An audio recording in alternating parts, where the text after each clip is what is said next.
Okay, good morning everybody, and welcome to the new series on this channel, Super Mario Galaxy 2, but I have all the hitboxes on. This is bound to be interesting, I'm sure. So, the idea is that we're just going to play through the entire game with hitboxes and that. So, once we get past this introduction cutscene, I will explain the loadout that we have with us today. Blah blah blah, something about castles and shooting stars. We can already see something right there. So this thing is, well, it shows which way the gravity is pointing, pretty much. So, right, I can't spin right now. But, so, in this case it's gonna point down, but if we were on a planet, it would point towards, well, I guess the planet, usually. This thing is just in the game. You just need to turn it on with a simple one-liner in the XML. So, yeah, this is one of the things that we've got. We've also got the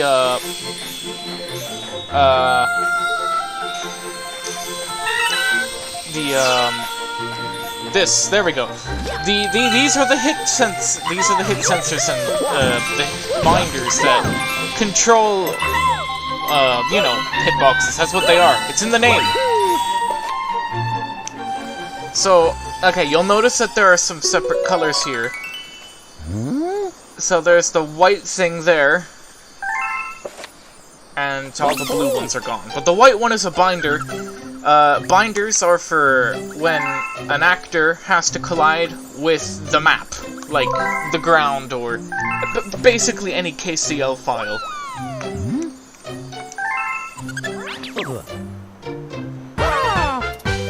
Also, I don't know why the gravity is pointing in the direction that it is right now. Okay, there we go. So, Mario's collision with the floor is this, you know, the white thing, which is why when I move up against the wall, the edge of the white thing is on the wall. The green line is just the gravity direction for all the objects. Obviously, with Mario, it's, these rings here, but for anything else, it is that green arrow. Or not an arrow, just the line. Okay, now, the red one here, that's also a binder, but that means that the binder has been disabled if it's red. So, like when you saw here, when I collect a star bit, the binder goes red. That's because the star bits can no longer interact with the ground when they're flying right towards you. And the blue, now. Oh, yeah, when I duck, the hitbox really does change. So, the blue now, those are the hit sensors. These are how actors detect other actors. I'm not seeing one on the crystal here, but there probably should have been one.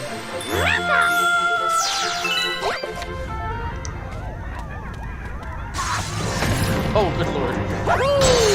It's been a very long time since I've played just the normal game.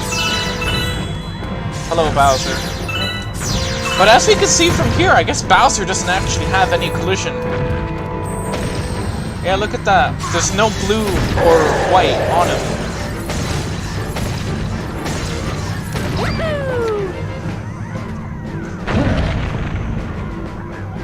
Does Peach have anything? Probably not.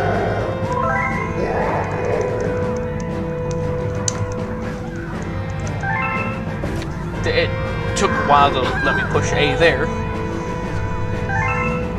Yeah, Peach doesn't look like she's got a binder or anything like that.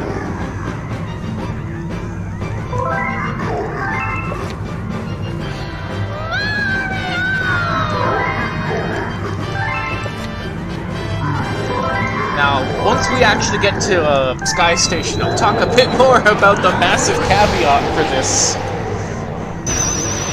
Because there's a pretty big problem with this cheat code for the hit sensors, which I have actually tied to a button activator.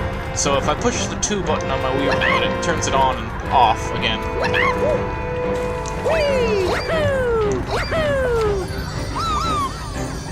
Yeah, see, look at that. The Lumas, the hit sensor, pretty much perfectly encapsulates them.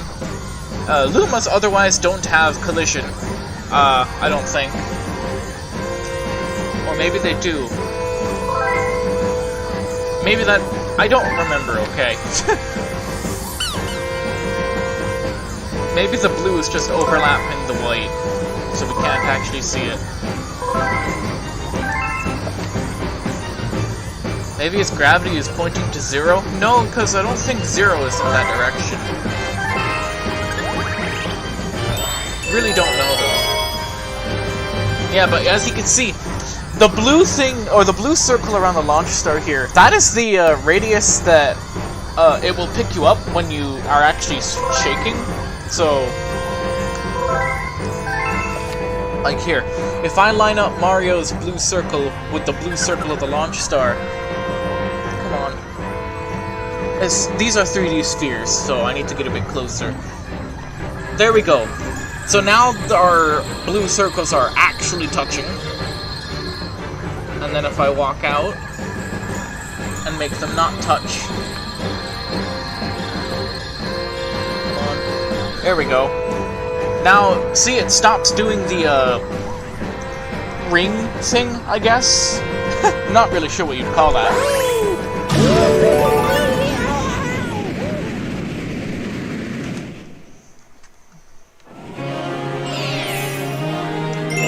Okay, Sky Station.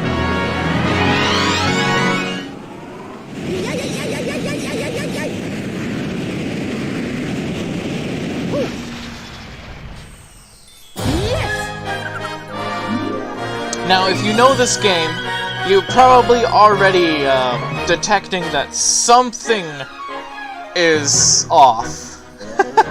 And, well, you'd be correct. Something is very much off. And that would be the game is running very slowly. Yeah, this hit sensor thing makes the game lag a lot. Especially for levels that have a lot going on. So, okay, now it's time to reveal the third part of today's loadout. The frames per second counter. As you can see, it's definitely struggling by a lot.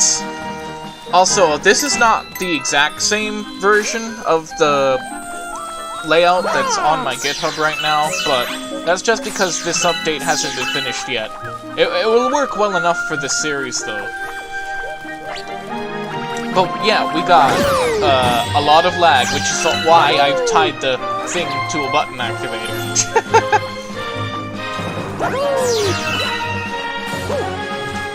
Interestingly, pipes don't seem to have a hit sensor, which I don't know how they detect that you're there.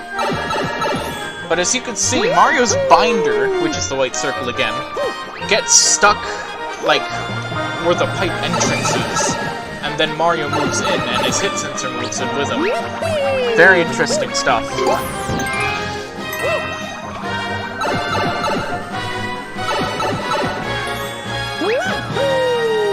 Also, if you notice that the rings around Mario are gone, well, that's just because I've tied them from the, like the button to make the layout for the FPS appear and disappear. It's the same button that shows and hides the rings here, so I have to do a bit of finicking around to get it to show the combination I want, but...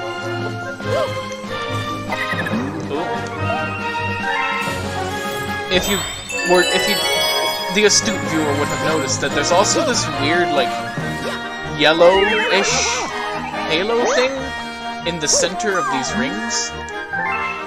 I'm not completely sure why that's there, but it is.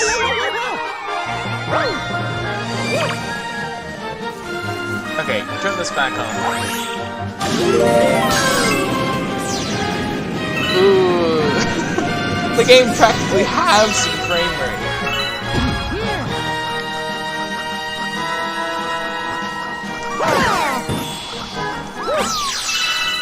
Like, this is actually atrocious.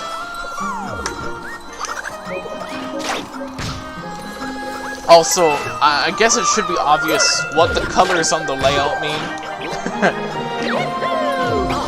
Obviously, the less red, the better. Hello. Welcome. We're playing the game with hitboxes on, because we are epic gamers. Also, something very interesting about the checkpoint. When you jump, it's got a hit sensor very, like, in the center that moves up with you as high as the, like, the big blue one around it goes. Very, very weird. I guess it's, clever. It's definitely clever to make sure that you don't accidentally jump over the checkpoint missing.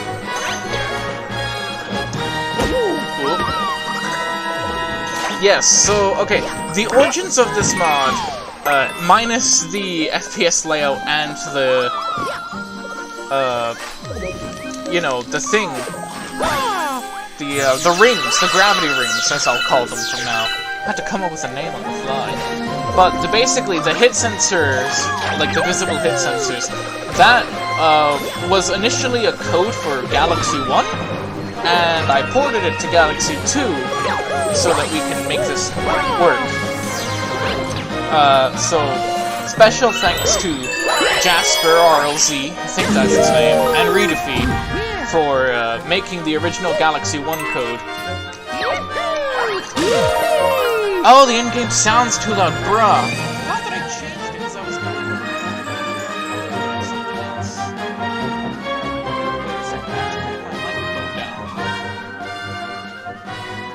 Okay, there we go.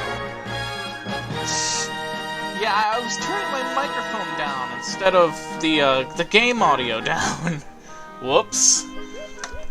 Yeah, I completely forgot to fix that after my testing and recording the other day.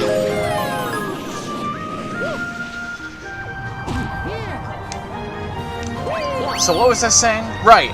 The original Galaxy 1 code was made by Jasper and riidefi for a video about gravity on Jasper's channel. It's a very good video, although I wish that it was not, like, hacked together. Like, it's a bit disingenuous, because he didn't actually program, like, some of the stuff that was actually shown in the video. Of course, the graphics that were in the video were correct, it's just that he didn't, like, make it so that it could be used anywhere. It's all hard-coded. For some of it, anyway. Also, yes, it is very laggy, because the game has to render these hit sensors. If I turn off the hit sensors just by pushing 2 on my remote, then, it goes back to normal speed.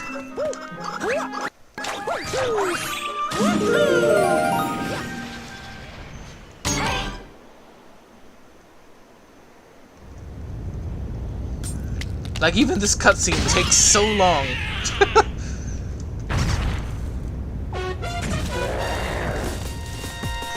But yeah, we can see clearly where all of the hitboxes that we need to hit him are.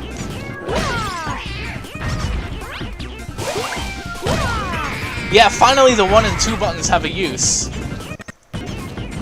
I mean, they're perfect for modding tools.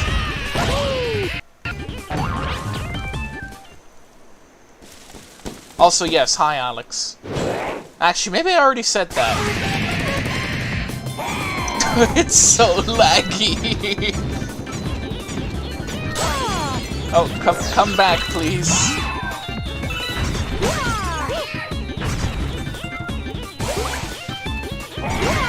Wait, why do they have unused icons in the original? What do you mean by that? Unused icons for what?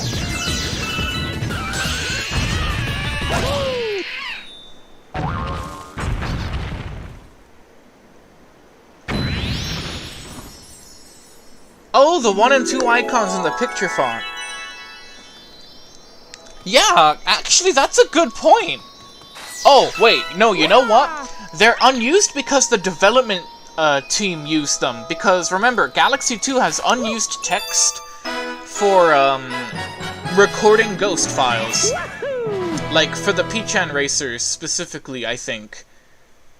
Or, that's the Jibberjay races, in, like, the Fluzzard races. It does? Yes, it does. And I'm not sure if it references the icons, but I know that one of the instructions was to push 2 to end recording.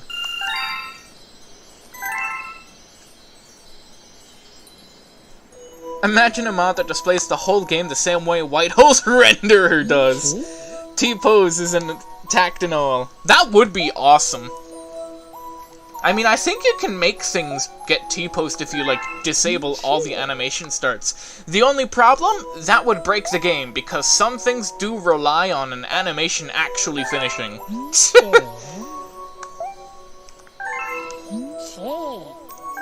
Let me think. What would be a good example?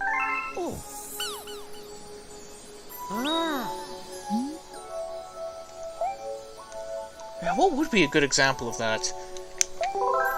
Ah, yes, I can finally use the stick to select stuff again. Oh, you know what? Of course. The, what's it called? The scenario select layout, that has some animation waiting, pretty sure. What happens if you get that star here?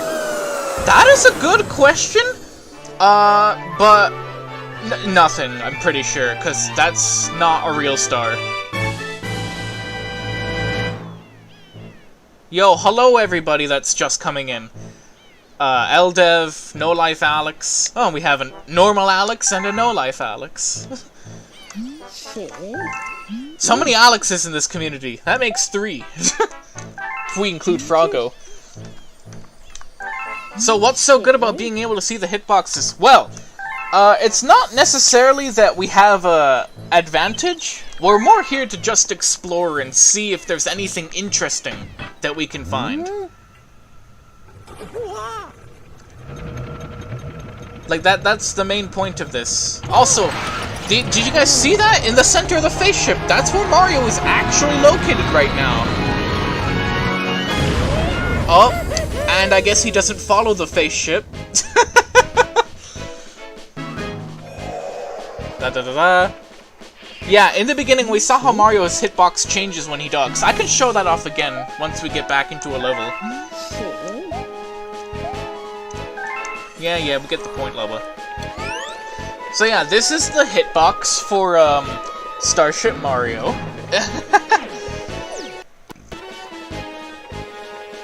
You gotta go, it's been a good 20 seconds. Well!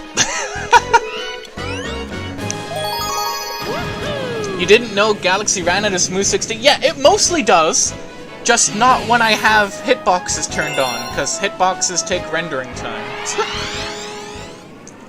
Also, I made the FPS layout, like, a long time ago. So, yeah, it's pretty accurate, thankfully. So we can see just how badly the hit sensor drawing is affecting the game. What are the moving rings towards Mario? Yes, that is Mario's gravity. As you might have noticed, like, even just right now, if I long jump, it goes towards the gravity. These rings are actually just in vanilla. Yeah, they're in vanilla. They're just deactivated at all times. So, someone on the cutting room floor randomly found it while corrupting the game one day. And he just corrupted the one byte in Mario that turns it on. So, now we know that this is a thing that exists. It's pretty dope. Yeah, this is really laggy. I've seen worse, though, when I was just testing this. But it's very obviously the hit sensors, because if I turn the hit sensors off, it goes back to 60 immediately. And then if I turn it on, it drops back down to pretty much half speed. You guess it could have been useful for debugging. Yeah, I can imagine that that's what it is. Do the rings exist in Galaxy 1? Yes, they do. They were found in Galaxy 1 originally. I just found them in Galaxy 2, so... Yeah, the guy on the cutting room floor found them in Galaxy 1. And then I proceeded to find where in Galaxy 1's code they were. And then I found the same location in Galaxy 2. Very simple process. It took me like 5 minutes.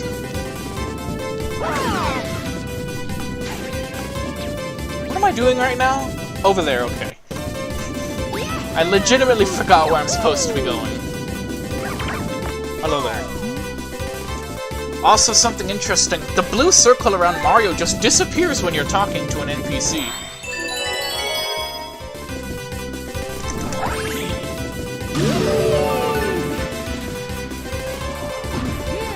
Yeah, the gravity rings do some funky stuff when you're not inside of a gravity range. Do the skip? What skip? I don't know the skip. Oh, wait a second. Is that the thing where you ground pound and you just go through the glass? I don't even know how to do that. Wait. Hang on. I can see the hitboxes. Maybe that'll make it easier. Ah, if only that stupid text box wasn't in the way.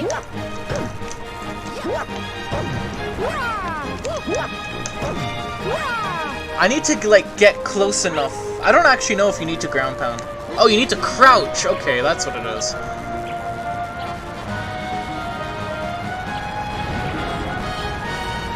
Also, here, we can see how Mario's hitboxes change.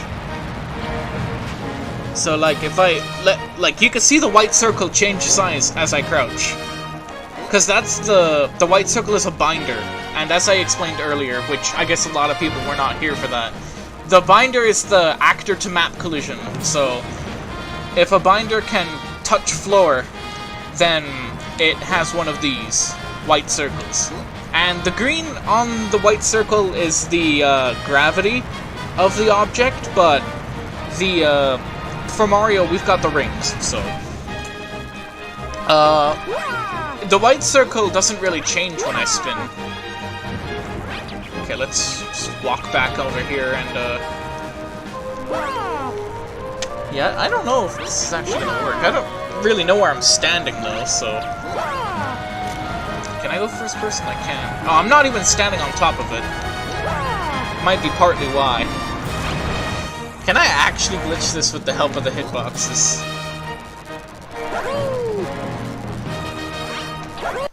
Yeah, I don't know, Chief.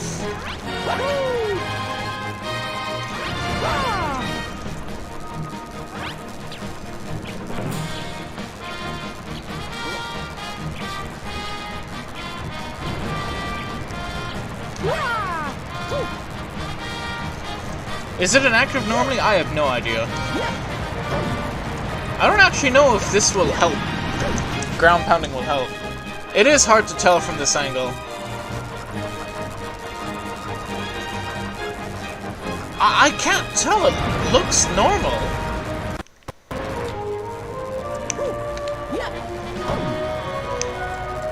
Well, whatever. I'll just go the normal way.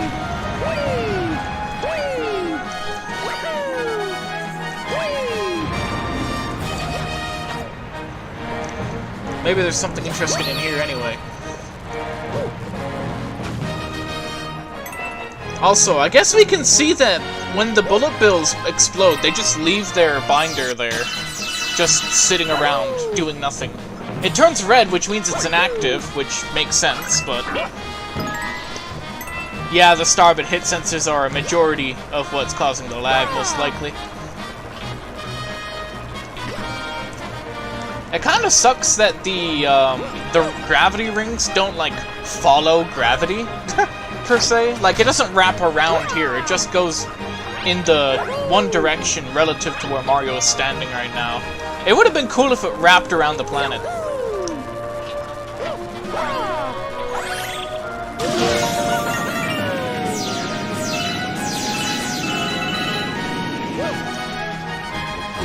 Wow, the gravity rings really changed a lot during that launch start.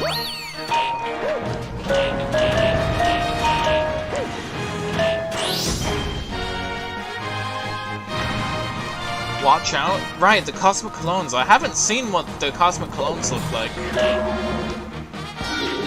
Oh. Yeah, they've got a binder, which is in the floor for some reason, and a hit sensor.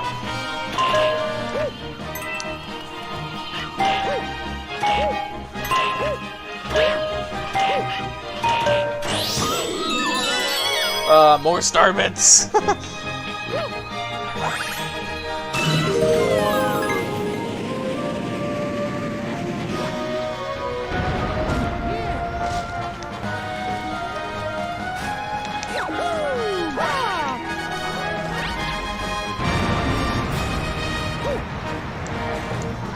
Why did I not get that? There we go. The hitbox for spinning that is outrageously large.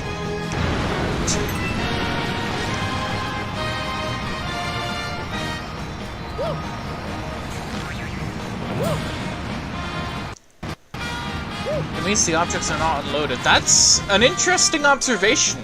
I'm not actually sure if that's true. Oh yeah, also check this out. Look, the pole has one hit sensor that just follows you up and down along its axis. Look at that! That's how you never miss a pole, because it's literally following you. That is cool. Also, you'll notice that Mario, the binder is snapped to the center of the pole, but Mario, the hit sensor, is just around Mario's model. Very interesting, very interesting. Checkpoints do a similar thing. Yeah, they do.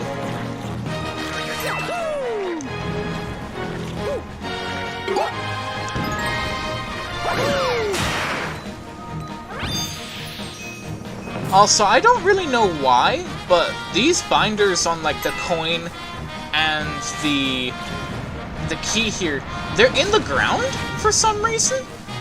Not really sure what that's about. Greetings! Welcome to the stream.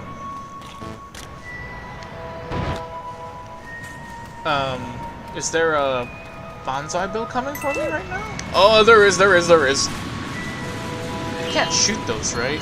No, okay. Oh, hey, that's interesting.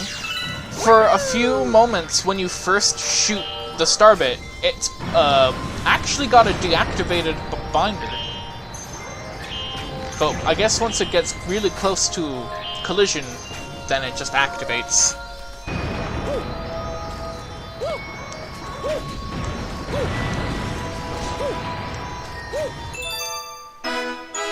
I was trying to see how close I needed to be for the star. Oh, so we can still see that the hit sensor of the star is still there, even though the star moves around during the cutscene. Apparently the hitbox for the bonsai bill is a sphere and not an ellipsoid. Actually, all the hitboxes in this game are spheres and not ellipsoids. Or like, cylinders. Okay, so in Super Mario 64, every object that has collision that is not geometry has a cylinder for its hitbox. And this also goes for Super Mario Sunshine. The reason that they did it like that is because, well, it makes sense, for one. But they had to change that for Super Mario Galaxy because of the fact that, gravity... Gravity is pretty much the reason why it was changed to spheres for Mario Galaxy. I don't know if they kept it as spheres for, like, Odyssey or 3D World or anything like that. Plot twist, I found a secret debug disc and I'm showing it to us. Imagine that. I would imagine that a debug disc would have a lot more information in it, though. Odyssey has spheres. I would imagine so, because of the 2D sections. Like, those have anti-gravity at times. We're down to 40 FPS.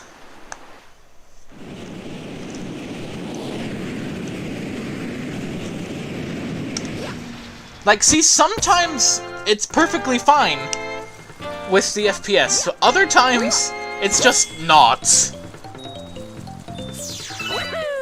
makes it so they optimize in conserving resources and increasing the FPS as much as possible. Yeah, Galaxy 1 and 2 are actually pretty good when it comes to frames per second.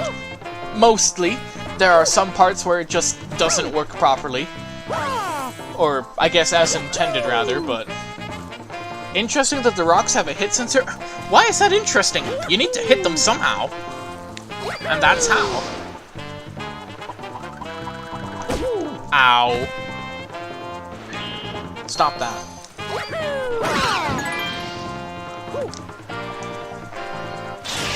They leave their sensor after hitting it. Oh. Yes, yes, okay. Here's Yoshi.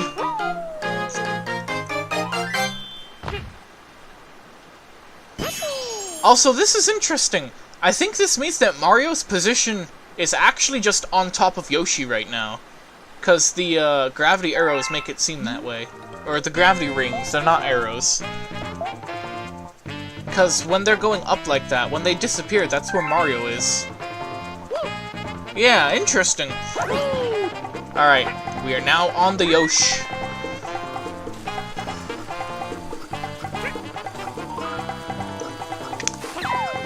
Yoshi is so fat, he's a planet. Yup.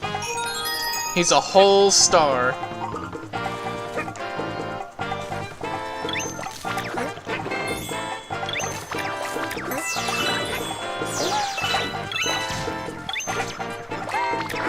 Wait, what the heck?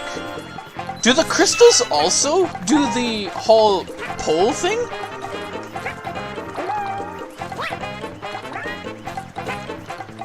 That is weird. Yeah. I mean, I guess it makes hitting them reliable. And then you don't need multiple hit sensors, which is always a good thing.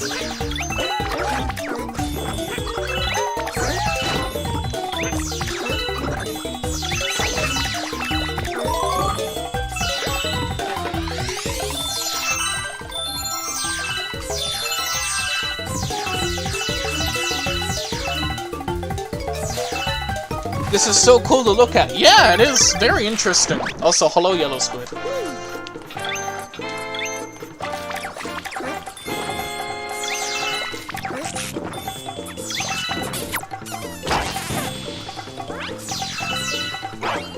Wasn't there a multiplayer mod for Galaxy 2? There was, but I have no idea how poles would have behaved.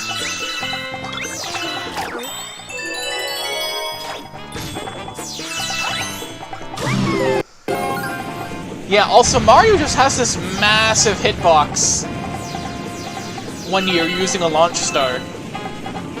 I don't know exactly why, but it might just be to hit like the Starbit crystals or something.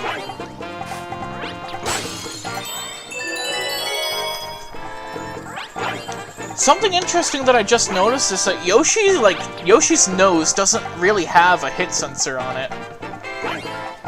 Which is very interesting. It might actually have one and the code just isn't sophisticated enough to pick it up, but I don't know. I like to think that the code is pretty competent.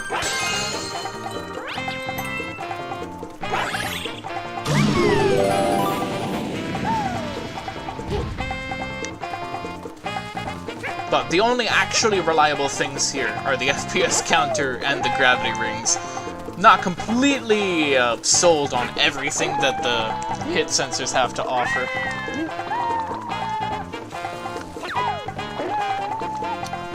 Well, all the lag will probably make it easier to infinite flutter. Maybe. If I have to. I probably won't have to.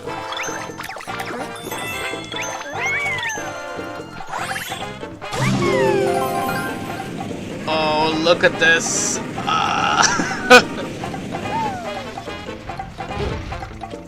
Okay, well, at least it eases up after we land.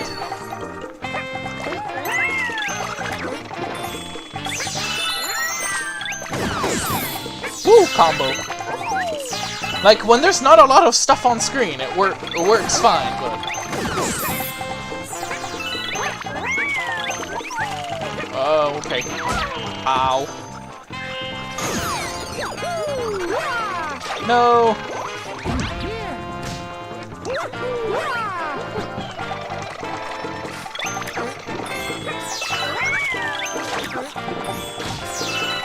Question coins can make Mario jump super high with a flip and say wahoo. It's never used in either game. I've never heard of that. It'd be interesting to see SMG2, but if only the collision was available to see. That would be interesting. I'm not sure if that's possible.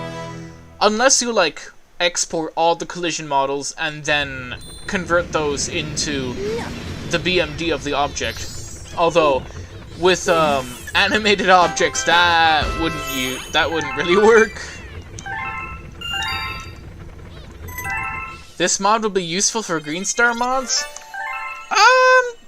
How so?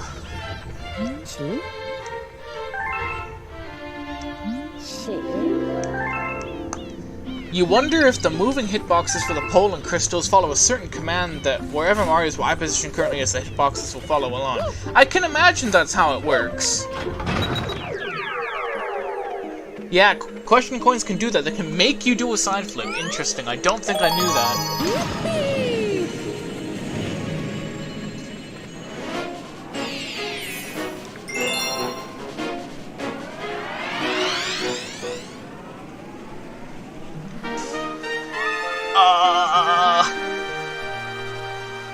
This one's gonna be bad.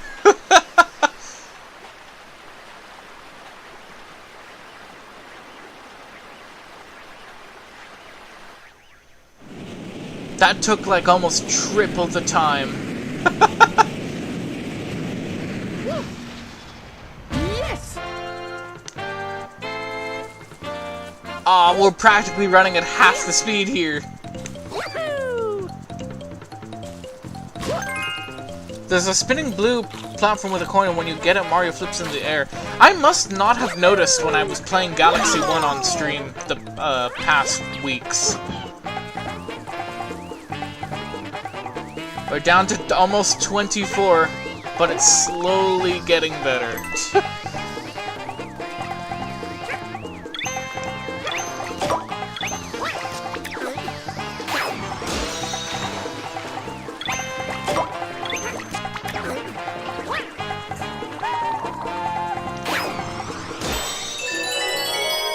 Like, if you're developing a mod, you hope to the Lord Almighty that you do not get FPS this bad.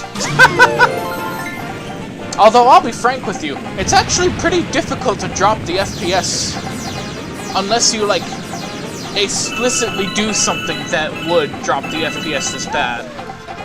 Like, placing a crap ton of beat blocks into a level, for example. Yeah, if I collect more stuff, there will be less hitboxes.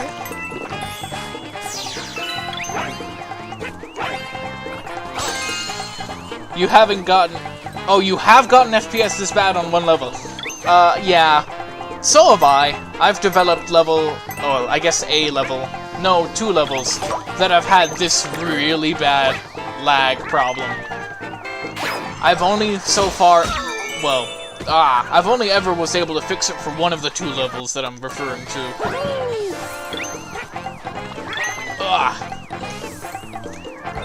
Collector's anxiety with this mod might actually bring the game to like 1 or 2.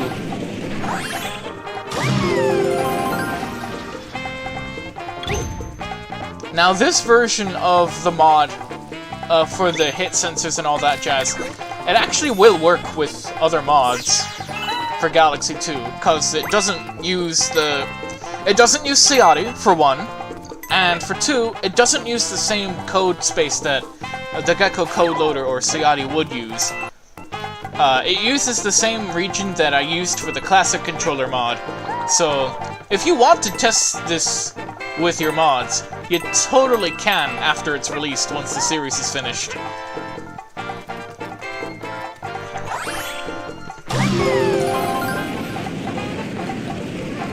Alex SMG, what level did you get this bad lag with?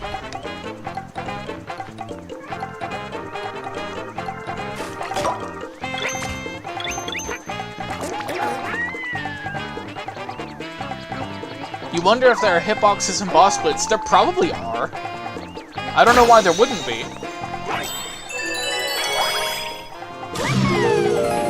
Oh, I forgot to answer this. What's the white hitbox around the enemy? Okay, I guess I'll explain the hitbox colors again. So there is a white hitbox, and that is called the binder. The binder represents the hitbox that actors use to collide with, like, the ground here. So the bottom of the white sphere is what's touching the ground right now for Mario. And I guess Yoshi.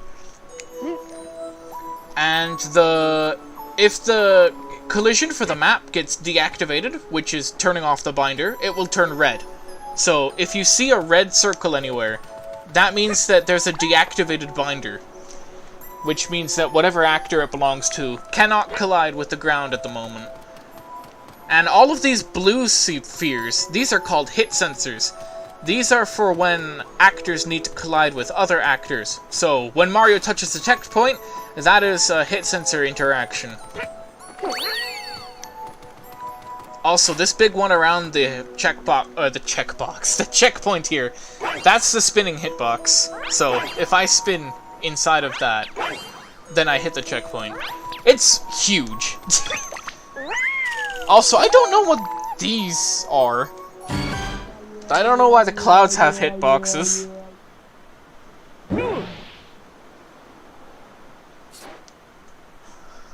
It's really weird.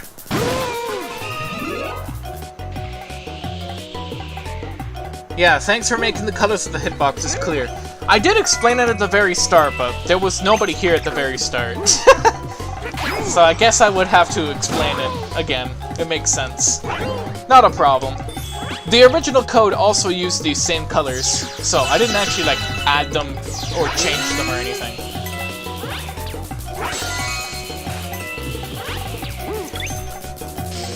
Oh yeah, check this out. The thunder just has one massive hitbox, and then two in the center for some reason. Oh, you think the storm clouds shock the player? It's not just used as decoration. Interesting, I didn't know that. I mean, we could, if we jumped off and checked, then we could see, but it's not really much point. But hey, without this mod, you would not have known. Also, Gigalactu's got 3 hitboxes. I assume that's to make the shooting a Spiny at him a bit more lenient.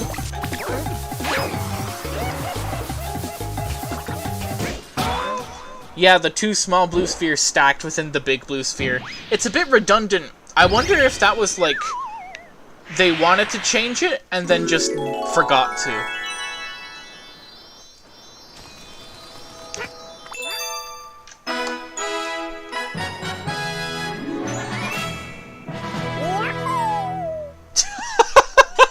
That was so delayed.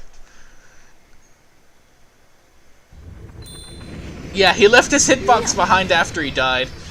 A lot of things just won't shut off their hitboxes, I don't think, when they die. I'm not actually sure if Gigalactu, like, dies. He might just be invisible.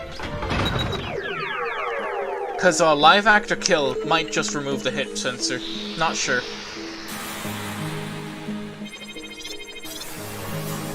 The clouds disappear when a Power Star cutscene appears. Yeah. That's not, unusual, I don't think. Maybe it is, I'm not sure, to be honest.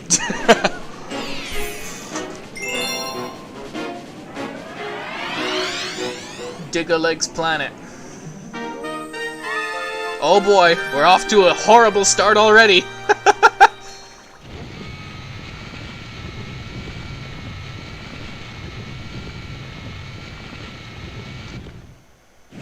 Ah, we're down to 21! Oh, the clouds disappear using a switch? That's what I would have assumed.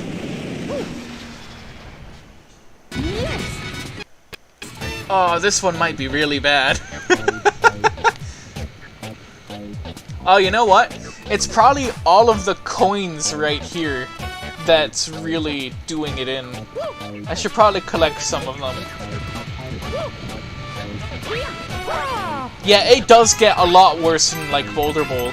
Which, I don't know if we'll get there today. We might. If the game picks up speed, we might anyway. Was it this laggy original?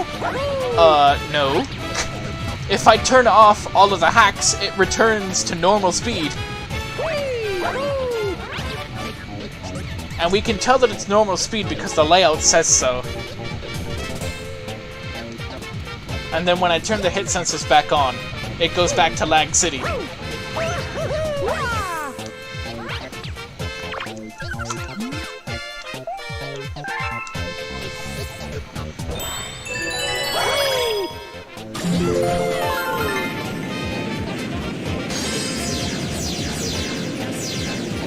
How'd I turn them off just then? Alright, so when I ported the code from Galaxy 1, I made the ability to turn it on and off by pushing 2 on my Wii remote.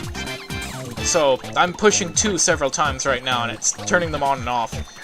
It's also cycling the FPS calculation mode on the layout, because that's also what I used. Or that's also the button that I used for that. But, yeah.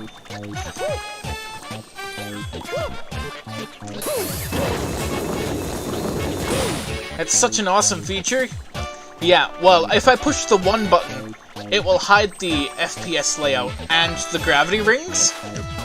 But if I push 1 again, it'll show them. Now, they're not, like, synced or anything, but... yeah, because if I want just the rings and not the layout, then I just push 1 while the layout's doing its transition. Because you can't, like, interrupt the transition. I didn't allow that. Also, yeah, why the hell is this hitbox just massive?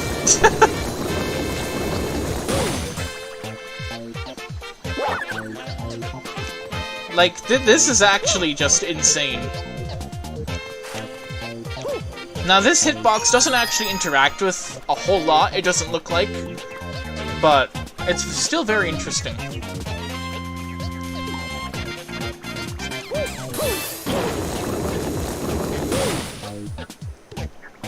I'm not really sure why the hitbox is this big.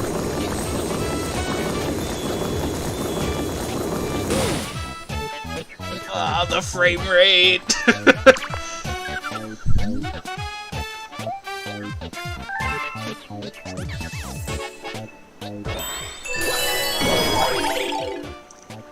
I almost missed it. I have no idea why it's that big. But I mean, the same could be asked for the checkpoint.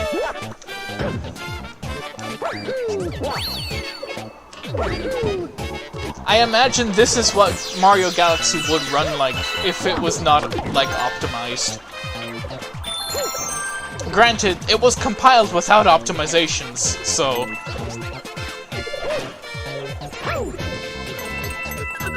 That just means Nintendo did an excellent job that they didn't need to in order for it to run at full speed.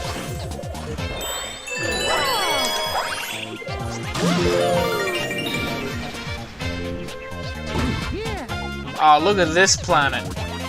All these coins on the inside. They all have a binder, but it's deactivated because you need to set an object argument on the coin to activate the binder. You still need to find a J-System game that was compiled with optimization. Yeah, good luck with that. I definitely cannot name one.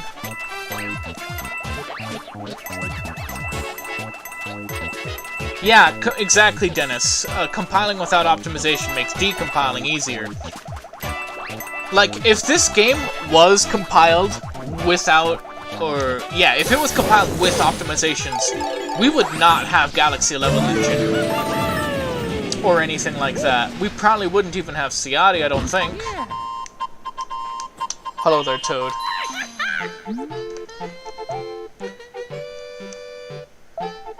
You just realized this mod would also make green stars incredibly easy to find considering you see them through walls. That is a good point! I did not consider that. Yes, look, it's Captain Toad.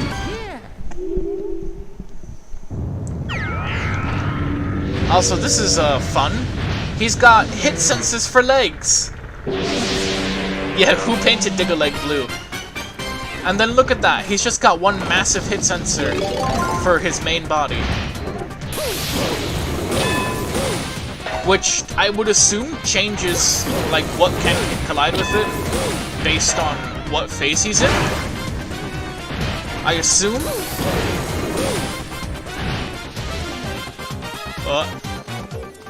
The lag is making me mess this up so bad. But hey, we can also see Diggaleg's gravity with the green line, which I guess I forgot to explain earlier.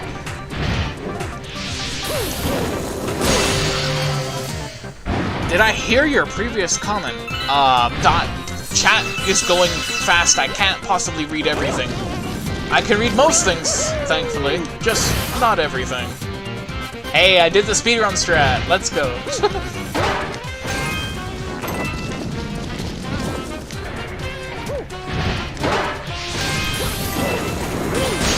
What is that special sound effect when the star pops out after Diggaleg is defeated? I don't know. If there is one, then I don't know it exists.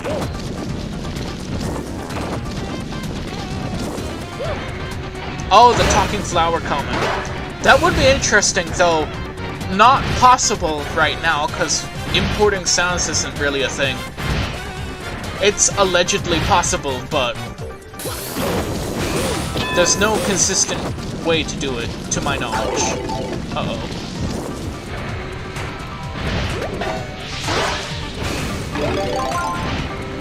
Also, this is interesting. The red circle just over here, that's the other spin drill that vanishes when you pick up the other one, because they're tied together for the fight. Oh look, his leg hit sensors stick around. Oh, and they're gone. But yeah, this red one here that's just sitting on the right, that's the other spin drill.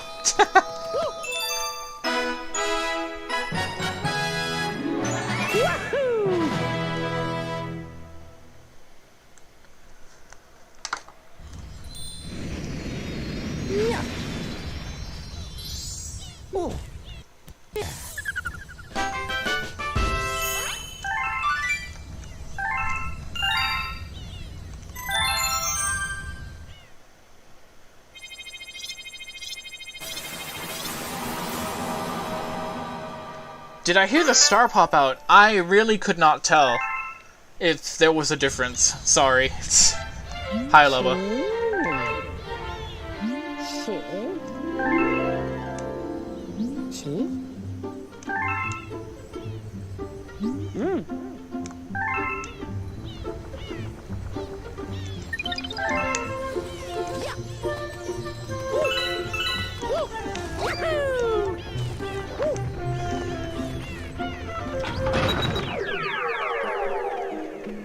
You like that there's a prankster comet cutscene shown on other galaxies? There is.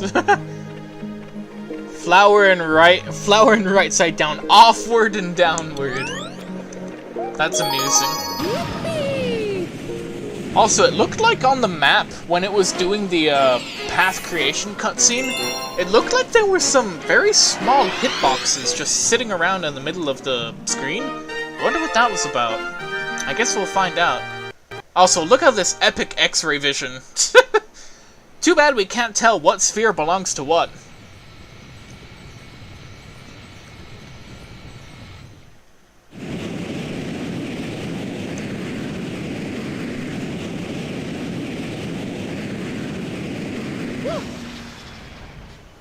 Yes. Careful, don't I just need to like long jump downwards? Oh, this is getting real bad.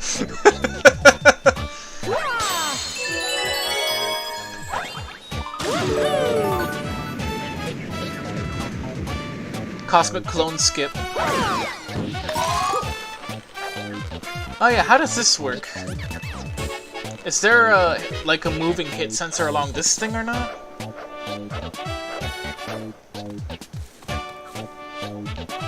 Yeah, I'm not seeing a hitbox for this. Whoa, whoa, whoa! Is this hack unable to see any black hole hitboxes? Yeah, I don't know what's up with that. Actually, wait a second. Maybe I do know what's up with that. Alright, so there are a special type of hit sensor. They're called eyes, right? You know what an eye is. You'll use that to see. So, hitboxes that have eyes, some of the hitboxes in this game do. But oh wow. What was I saying? Right. The eye hitboxes in this game are massive. Like, if we were seeing the eye hitbox for Mario right now, a good chunk of the screen would just be a blue sphere. So, this mod actually has them disabled. The original mod for Galaxy 1 also had them disabled. But, yeah.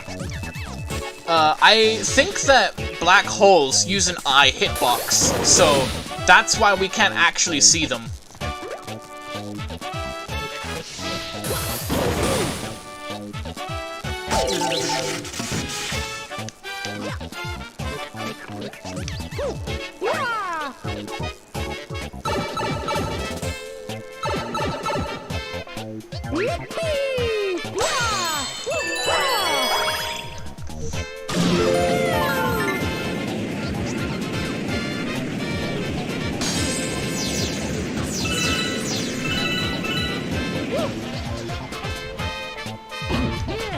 Well, we're definitely not on world record pace.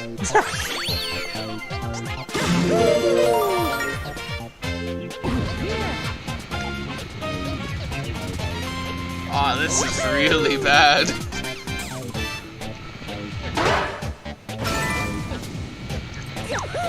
Whoa, I did not crouch, so I don't know why I backflipped there.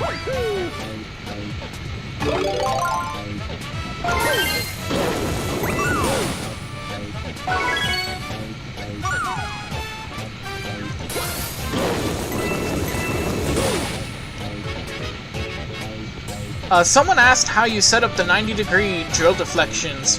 That's an object argument on the drill itself, which is kinda weird, not gonna lie, but I can't do anything about that. You would have never thought that Spin Dig would be worse than Yoshi's Star. Yeah, well, here we are.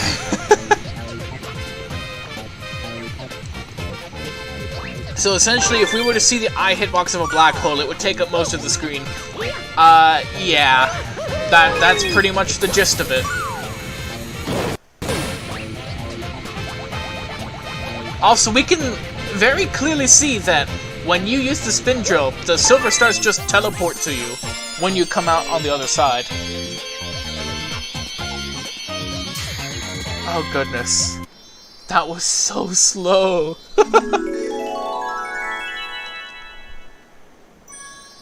Nice.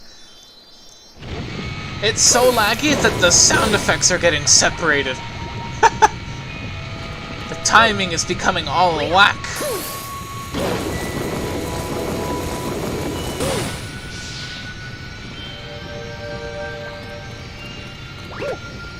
Now let's get the hell out of here before we get stuck.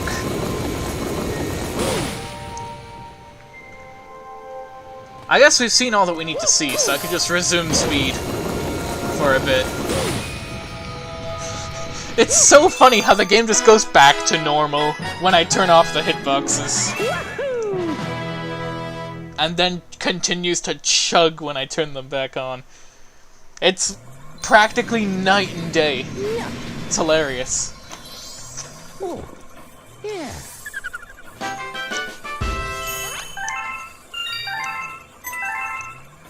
Now here in the engine room it's not that bad, because there's not really anything out here.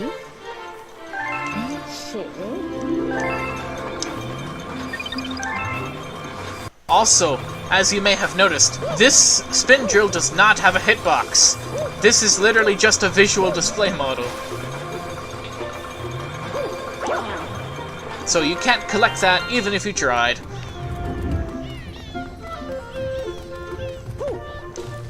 Only 2.5 minutes. It sure felt like a lot longer. Yeah, probably because that 2.5 minutes is according to what the game sees, not what we see. Yeah, Lubba made a replica for display purposes only. Hello there. Now, hit sensors are not used for every single detection in the game, which is why when I walked up to the guy right now, well, the hit sensor did not play a role in activating the top. That's actually just a distance to Mario check, and not a hit sensor.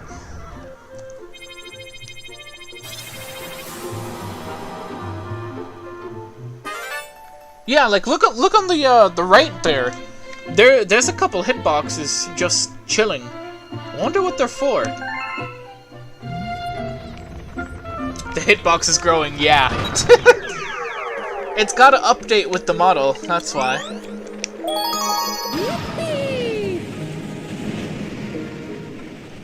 They're from Starship Mario? Oh! You know, that would make sense.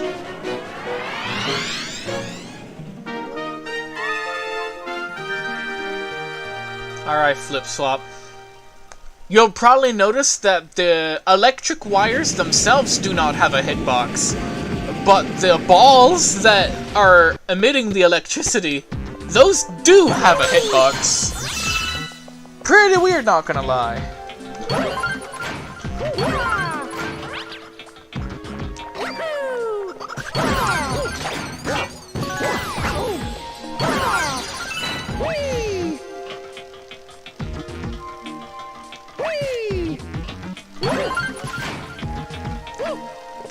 Can I do the flip switch jump, like it gives you a jump boost? I mean, I can try, but I'm not very good at it.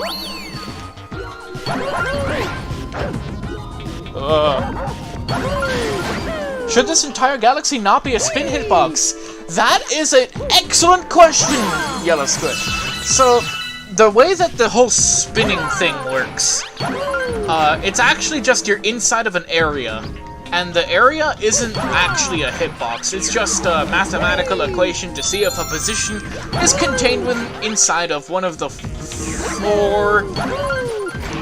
one of the 5 area shapes that this game has. That's very unfortunate. The area shapes that this game have is a cube with a base origin, a cube that is centered to the center of the cube, instead of the middle of the bottom face of the cube. And then there is the sphere, I'm pretty sure. And then the cylinder. And then the bowl, which is mostly unused. Yeah, the bowl is also like super jank. It doesn't work properly if it's like underneath Y0, which is really weird. Oh! How did I not die there? Yeah, this was actually not bad. There wasn't that much lag. If black holes have eye hitboxes to see if Mario touches a hitbox to get sucked in, do bottomless pits also have eye hitboxes? No, because bottomless pits are either the automatic death that the game forces on you, or the death area, which is the same situation that the spin area is in. So you would not be able to see it without a specific area renderer.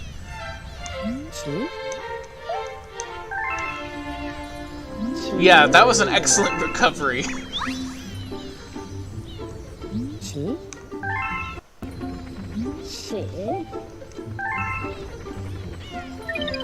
If I had area rendering, that would make for a very interesting playthrough, to be honest. Although, it would also probably be very laggy, and it would also cover a lot of the screen. Alright, that's pretty simple. Did I already do this? Yes.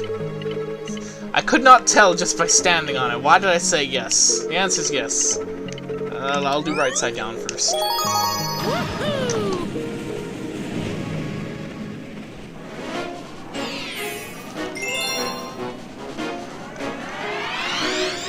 Starship Mario is gonna get more laggy every time someone comes back and visits. Yup! Oh, right side down, you poor thing. Oh, you can't wait to see Gobbleguts. Yeah, that will be interesting. I wonder how they're gonna do Gobblegut.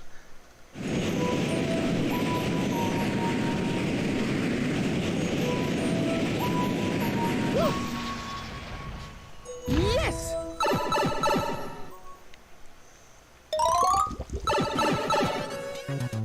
Yahoo!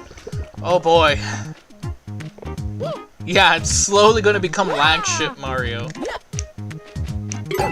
I missed both of those Goombas. Oh, you wanna make it even worse? Spawning all the coins. Also, the hitboxes or the hit sensor on the coin did not appear immediately. It kind of had a bit of a delay. Of course I'm gonna skip that. Also, this is interesting. The binders on all of these wooden crates are disabled when they're standing still. Ah, yeah, that's what happens. That usually this music will interrupt the Fire Flower music before it actually gets to play, but since the game is lagging, it starts to play anyways.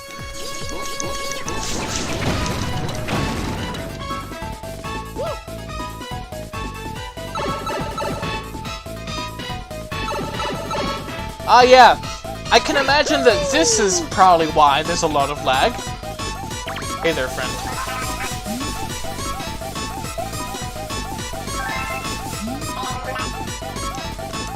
What do you say? Sure thing, buddy.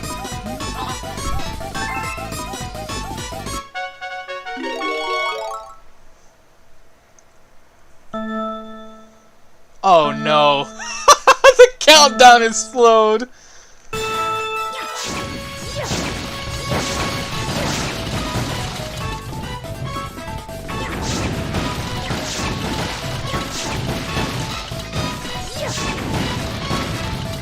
TAS levels of gameplay right here.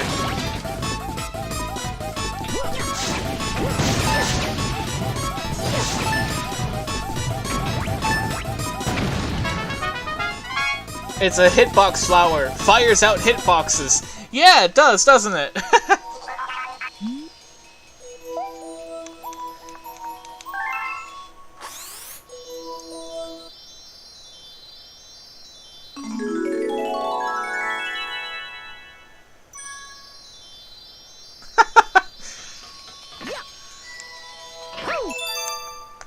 And then suddenly it speeds up!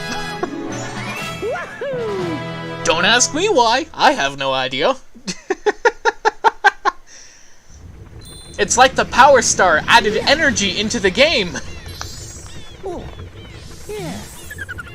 8 seconds left is impressive? Is it actually? I guess it would make sense for it to be impressive. The star made a sound when it got into place? Yes, it does that.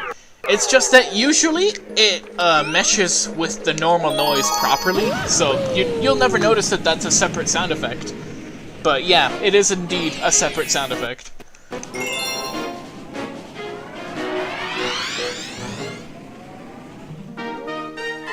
Oh yeah, I can skip the intro! Yes!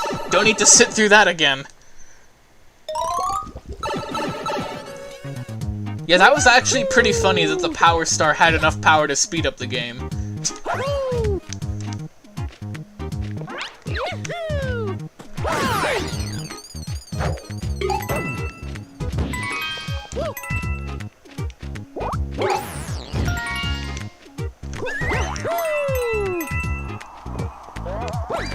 Like, this would probably look like a tool-assisted speedrun if you were not watching me live.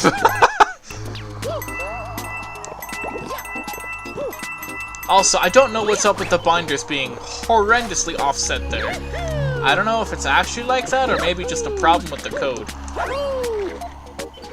You wonder what the hitboxes for the Thwomp would be? Squares in 2D? Rectangular prisms? Neither, because the Thwomps use KCL collision, so we're not going to be able to see that. It will just look like normal, pretty sure. And they don't... Thwomps will not even have a binder. Because a thwomp doesn't actually have floor collision at all. The amount of distance that it goes is a fixed distance based on an object argument. So, the collision effectively is predefined in the level editor, and not by the thwomp falling for as long as necessary. Maybe I know too much about this game.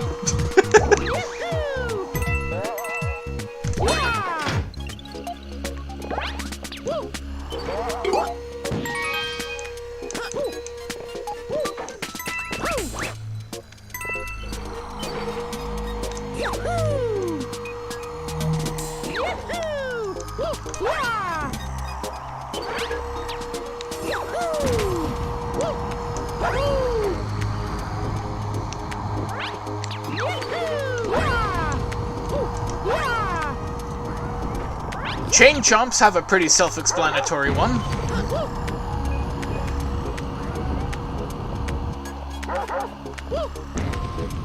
But yeah, here's a thwomp, and as you can see, it is exactly as I said. There is no hit sensor, and there is no binder. Just some good old press collision type. And I don't even know if the press collision type is on the thwomp, or if it's on the orange ground here. Never looked into that.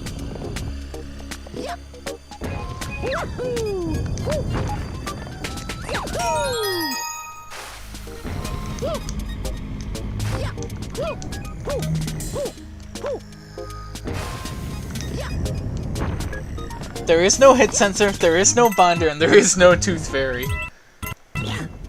Yeah, I guess you can't use the actual quote anymore, because it's a bit too real.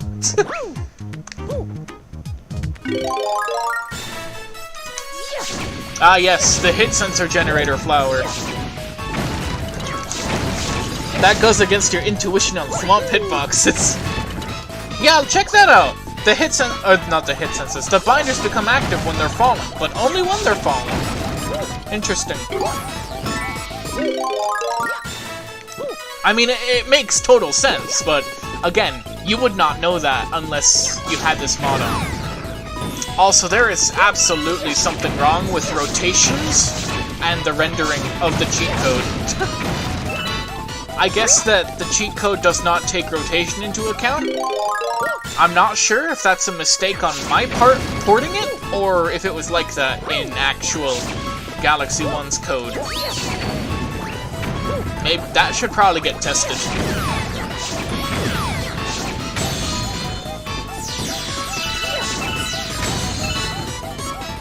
But like, we can very clearly see when the fireball is supposed to hit something, because the blue circles touch and the enemy just dies. Well,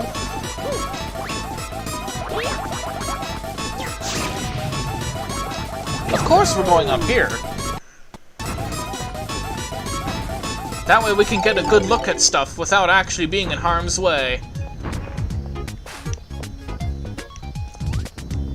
Like, look at this. All the thwomps are just doing their business. And then there's this behemoth down here. Alright, how many FPS are we gonna get for collecting this? Oh my goodness, we got like 10, almost, no, it's more like 8 FPS just from collecting all of that. Wow.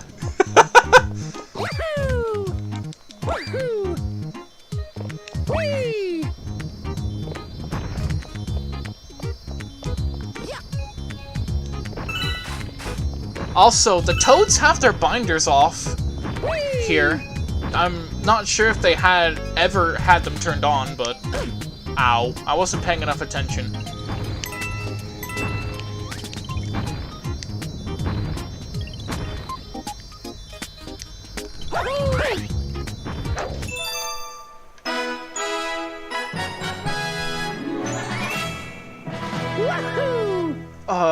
So weird to hear it mistimed.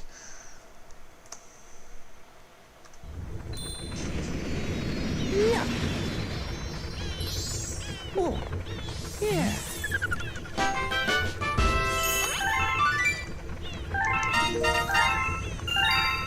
our first galaxy complete. I think. Yeah. Alright. Fluffy Bluff.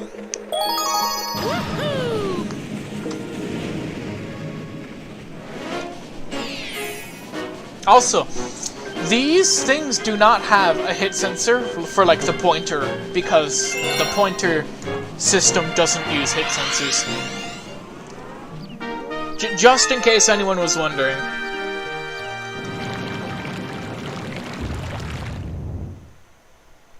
It's so silent.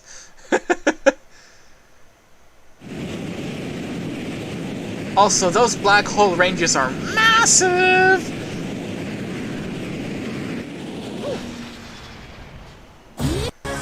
They would definitely be taking up a good portion of the screen. Also, yeah, look at this. The tree also does the same thing.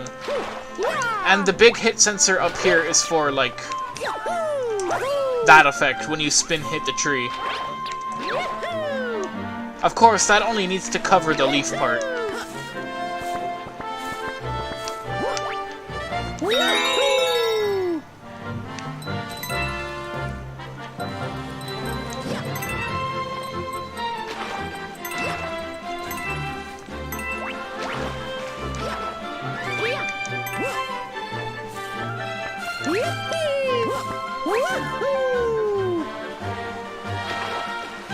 Wait, what is this? Look at that! The signboard's got a tiny one! Cause it uses, otherwise it uses a KCL for its collision. So, this hit sensor is really, I'm pretty sure, just here so that I can spin target it. Oh yeah, I guess it also would prevent me from standing on the signboard. That is true.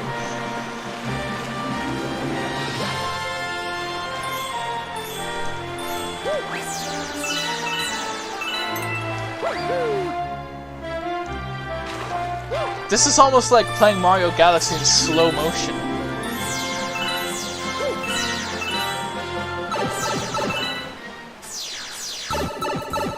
Okay, the FPS is a bit better in here. Never mind.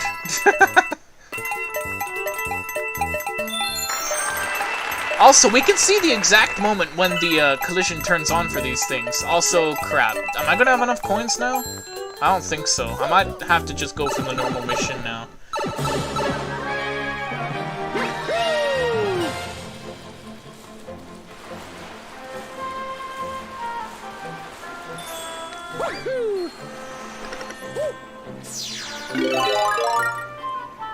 Oh, the transformation sequence takes so long. Oh yeah, so we've got some new hitboxes, new hitbox friends. One for each cloud. They've each got their own hit sensor. And they also stay, like, the mini clouds will stay in the center of the cloud platform that I create. I'm not sure if they disappear at all. Okay, yeah, when the platform disappears, they will disappear.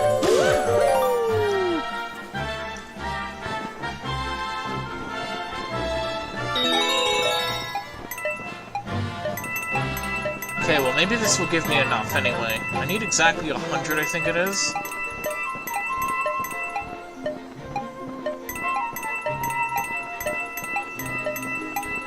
Ah, the frames.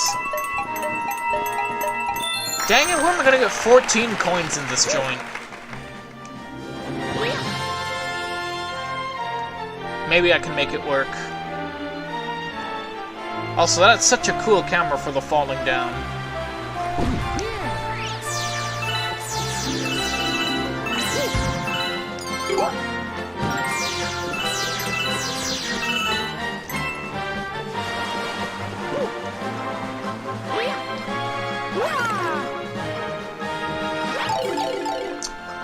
Forgot about that until it was too late.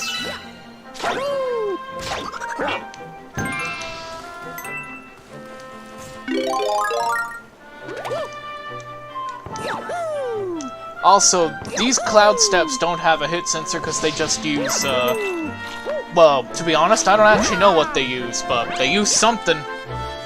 And it's not a binder or a hit sensor. Well, it wouldn't need to be a binder, but it would need to be a hit sensor, technically.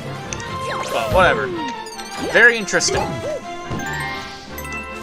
Am I actually gonna clutch this? Yes, wow, okay. I guess we're doing the Hungry Luma first then.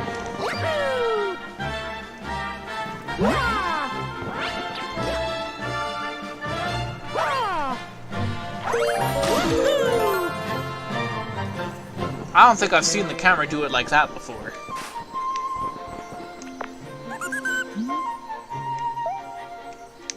Okay, eat up. I wonder if the hit sense is gonna change here, because usually you can't, like, interact with them when feeding. Yeah, I don't think that changed size. Interesting.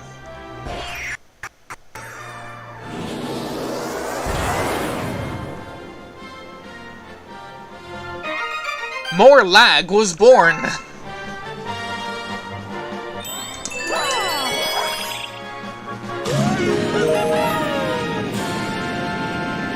Actually, it might be better over here. That's the hidden galaxy sky background, is it now? Actually, I'm pretty sure it is, yeah. Oh, cloud acquired. Also, you'll notice that the hit sensor of the cloud flower sticks around, even while it's not visible yet. Or, like, in the middle of respawning, you know what I mean.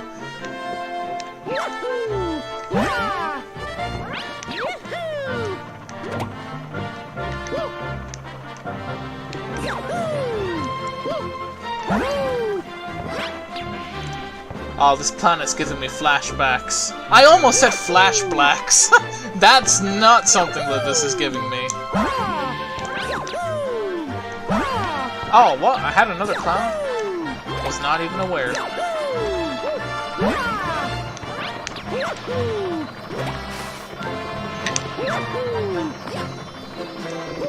Oh. There we go. And suddenly 60 FPS! Power stars really do contain, well, power! I guess it's in the name, isn't it? Yeah. Oh. Yeah.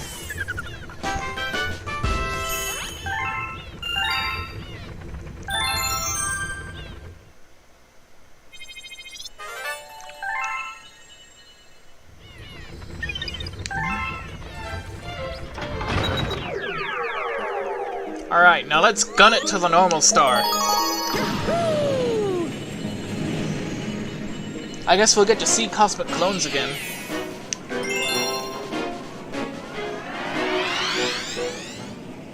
I'm curious, did the cosmic clone earlier have a binder? I guess we're gonna find out eventually.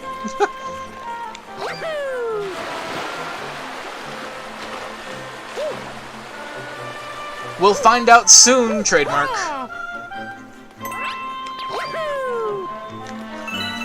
The game unloads most but not all hitboxes. Okay, no. No, nothing got unloaded. It just got what's called clipped. Which means that it's no longer part of execution, but it is still in memory.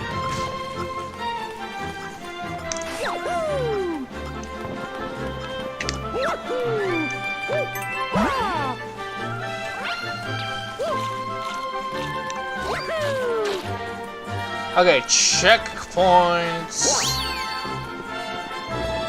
Yeah, okay, I know, that's what I said about the whole terminology was very nerdy, but I really do hate it when people use the wrong term and say that something unloaded when it really just was hidden effectively.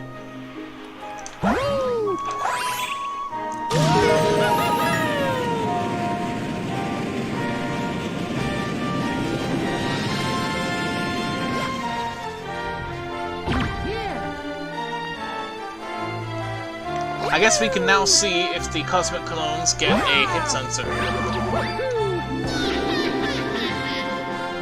Or not a hit sensor, a binder. Yeah, they do. But I don't think the binder shrinks when they crouch.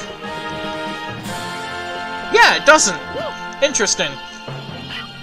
Also, the gravity is kind of freaking out for a moment there.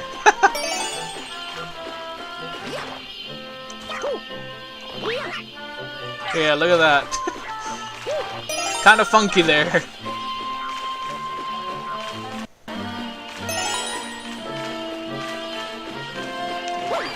Oh, I missed. Give me that. Thank you. That cutscene was extended thanks to the lag. Also, if anybody happens to... Oh my goodness, 18 FPS, 19... Okay, now it's kind of going back to normal. What was I saying before we got interrupted? Right. For anyone wondering why the music is not lagging, that's because the audio subsystem runs completely independently. So, it's not affected by anything going on right now.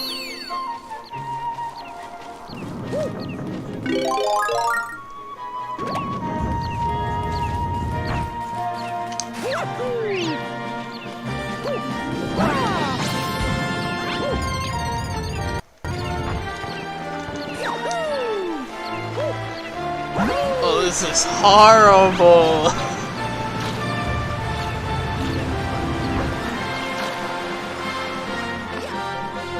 I can think of a few custom levels that have lag problems, but I don't think they're as bad as this. Also, I don't think this swing had a hit sensor. That's interesting.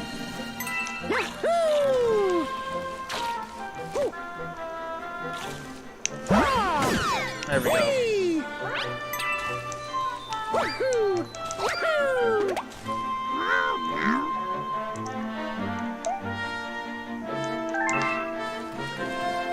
Alright, we get to see Shadow 64's hitboxes now.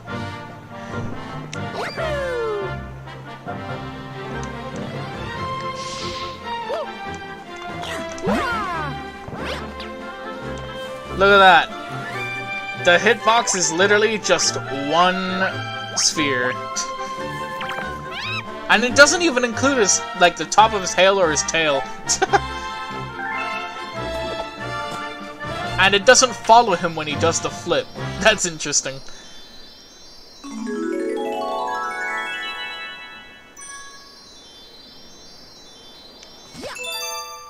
And back up to 60! For the most part, anyway. Yeah, monkey flip. Oh. Yeah. At least the engine room is running smoothly. If the engine room didn't run smoothly, then, whoa, that'd probably be a really big problem for exploring the galaxy with a busted engine, am I right?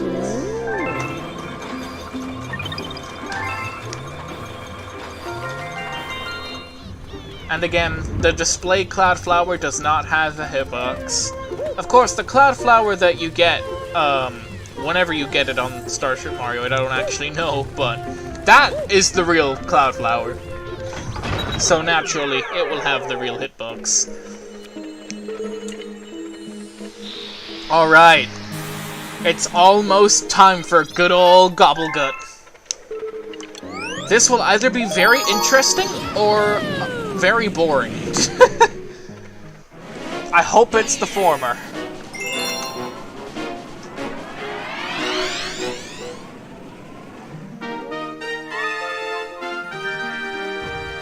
And it's actually not lagging that bad. Maybe I spoke too soon.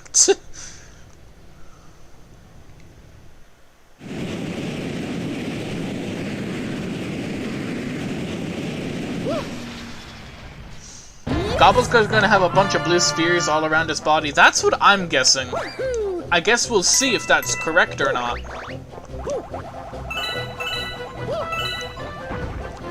Can I do the shortcut with the Yoshi flutter jump on the boss stage? I don't even think that Yoshi's in this stage. So, no? Oh, wait, what the? Oh, okay guys, check this one out. the fire bar always hits you because it does something similar with the poles. There's only one hit sensor that just kind of moves along the fire bar until it lines up with Mario. That is interesting. Like, as a player of the normal game, you wouldn't know that. You would never be able to know that without actually being able to see it happen. If it's a horizontal firebar, yeah. It probably just finds, like, the closest position along the bar to Mario. That's how I guess it works. Because then it would be gravity independent. Oh, I almost forgot about the common medal.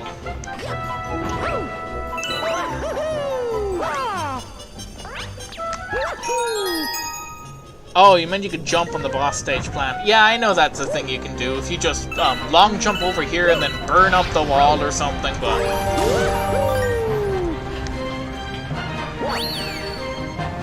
Yeah, look at that. Wait. Huh? What the... Okay, maybe my initial theory was wrong? Right now, it's just picking the nearest fireball.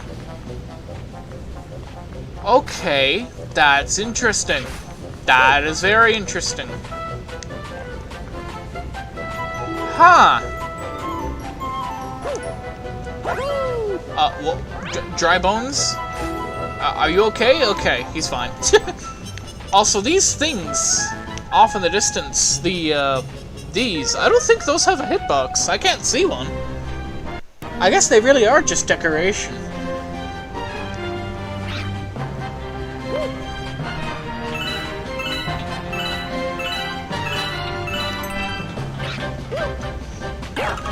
I wonder what determines if, I wonder what determines if the fire bar uses, like, the first mode or the second mode of, like, which fireball needs to have the hitbox. Also, it's still super interesting that there's only one for all three of these. Like, they all just share one. I mean, it's clever for performance reasons. There's no point in having more than one, after all. It's just, again, I did not see it coming.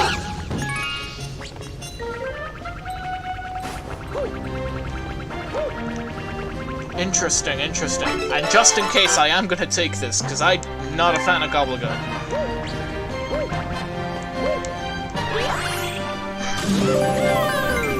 Maybe someone could look on the object database and see if maybe the firebars have an argument that is related to the hit sensors. Because maybe that's how it's decided. It's not an automatic thing, it's just, you set the object arg and it changes the mode. Okay, Gobblegut time. Let's see.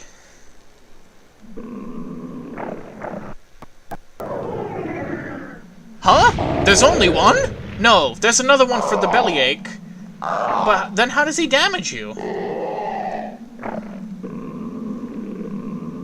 Okay, so each of the weak points have one, but nothing else? I mean, I guess his face has one. Is that really it? That's it!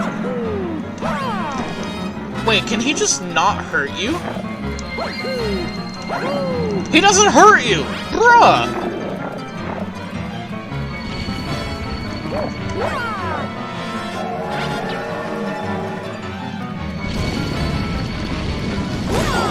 Only his face hurts you. Interesting. Also, the star bits are dragging us down to lag hell. Is it only for firebars with one firebar? No, I don't think so. We'll have to wait and see other firebars, but I don't think that would make a lot of sense, technically speaking, but maybe I'm wrong. Like, we might find out, depending on how far we get today, but... yeah.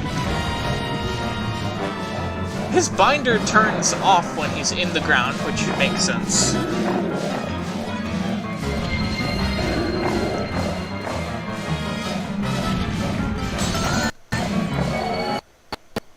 Do we want to test the tip network? I guess next time we see one, we can give one a shot.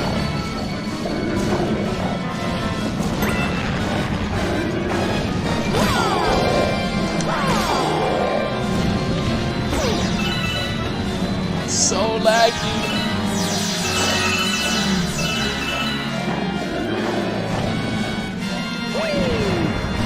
Got him. Got him, got him, got him. Alright, so Gobblegut was interesting, just not in the way that I had originally anticipated.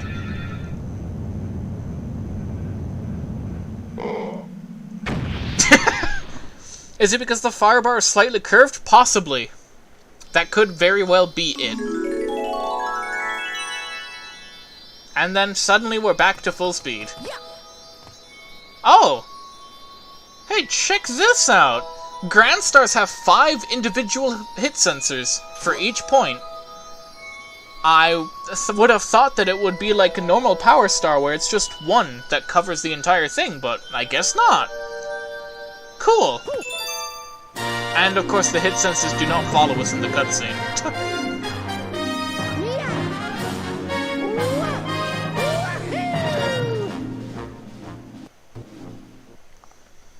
Do I know, or how did I remove the junior cutscene from the normal? It's not hard-coded to the cutscene. Just do some reading on the object database for Gobblegut, normal Gobblegut. It should tell you that you can just turn off the cutscene by, I guess, not having it or something. I don't exactly remember. I just remember that I saw it on the object database. Oh. Hello, Mario.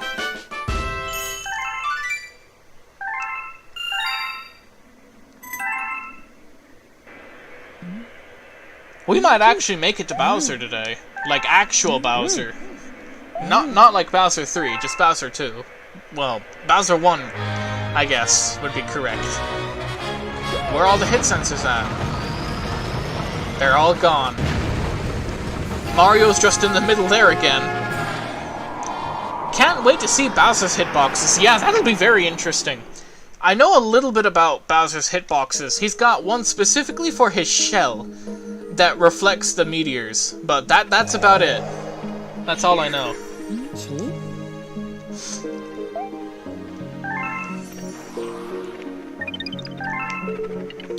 Would be possible if I played with less hit sensors. Yeah, I'm thinking I'm gonna start turning off the hit sensors when I'm walking through areas that I've already walked through that, like, have not changed.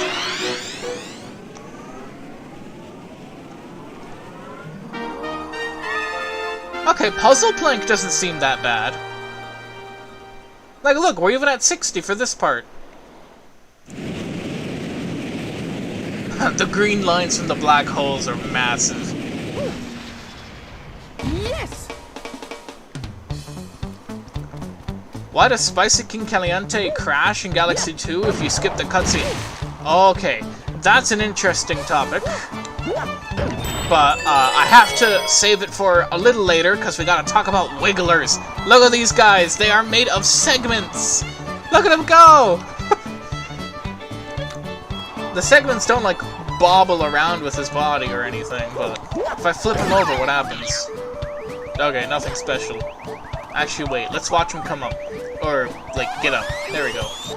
Anything special here? No, not really. Yep, Wiggler's got balls on the body.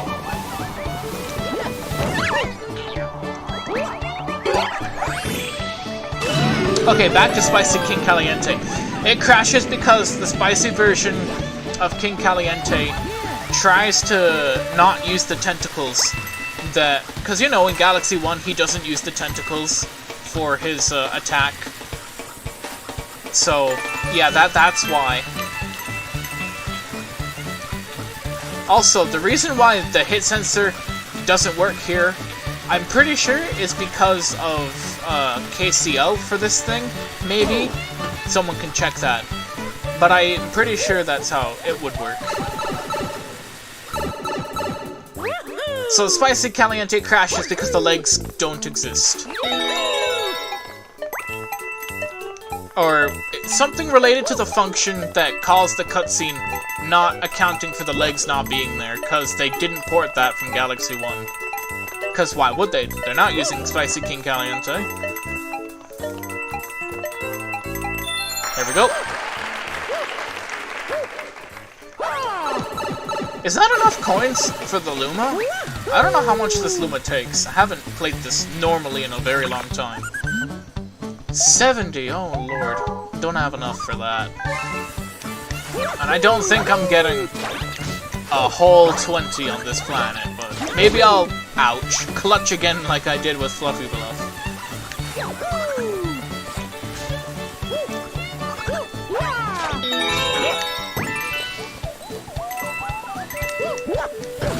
Oh. Also, these ground poundable things, they use KCL collision and not hit sensors.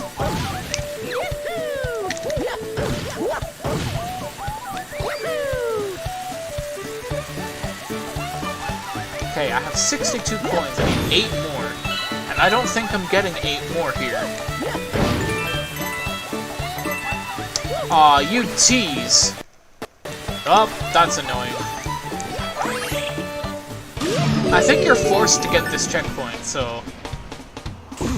Oh, you're not. Okay, hang on. Wait a second, that wouldn't work anyway. Coins are erased when you die. Never mind. That was a dumb idea. I should not have thought about it. Oh well. We'll just have to pay more attention when we go back.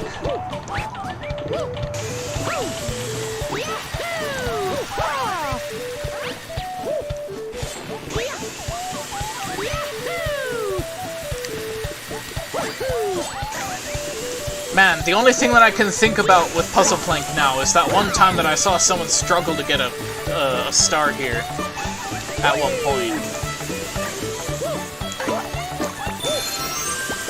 It was definitely in a mod. Fairly certain.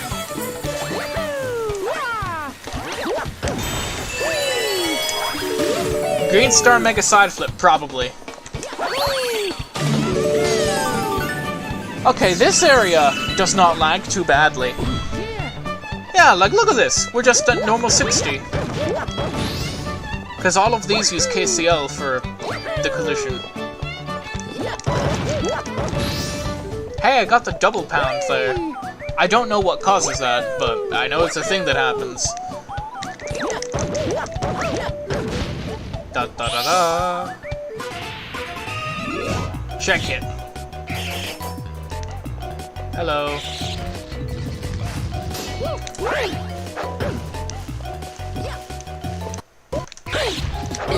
And he's dead. I'm not completely sure where the binder, or not the binder, the hit sensor for that, the baby is, but oh well.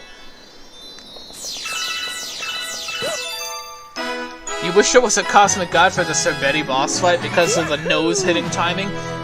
Well, we're not getting to Sorbetti today, I don't think, but I imagine it will be pretty easy because we can literally see the hitbox that we need to hit. And I know it's a bit generous. Just from my past experience with Sorbetti.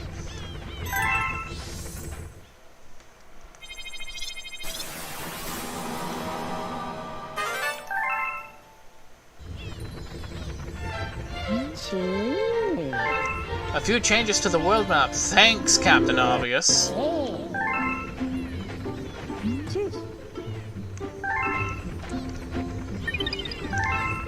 Oh hey, we actually get to see a Toad with his binder enabled.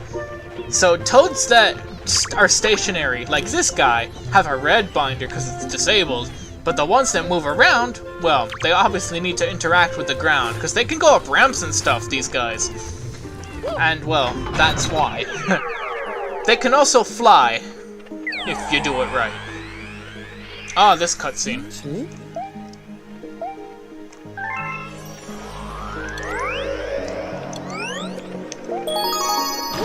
Okay, time to get enough cash to be able to afford a beating at the big old tree. You're expecting Sorbetti may have a large blue sphere all around his body, and then there will be just a hit sensor where his nose is. That's probably the case, yeah.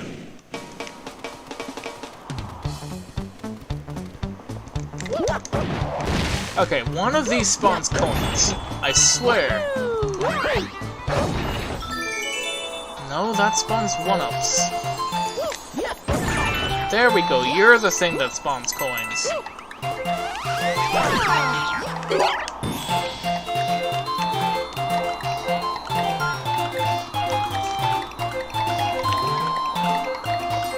Oof. Oh well. Yeah, the return of Bugaboom indeed.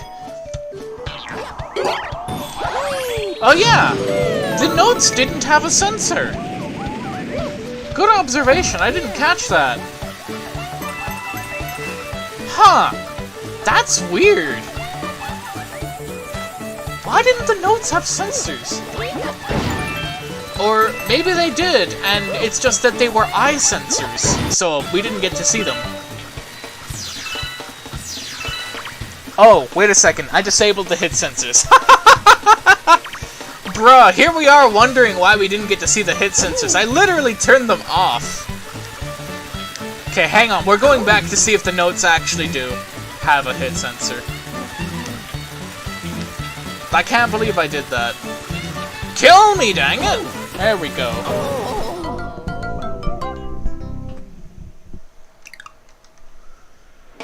Alright, let's try this again. From the top. What the hell? Down, please. Thank you! Okay. Okay, yes, they do have a hit sensor. I am just a complete idiot.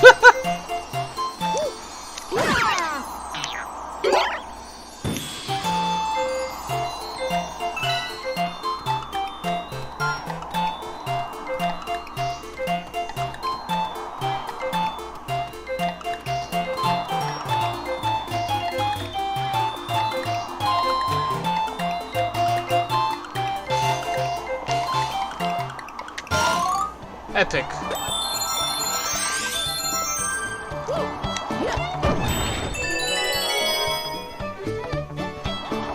If a flat text hits a puzzle plank moving block, the game will crash? Really? I didn't know that. Okay, we've already seen all the hitboxes on this planet. For realsies this time. Ow. Oh, bruh, I forgot the coins on the previous planet. Like an absolute moron.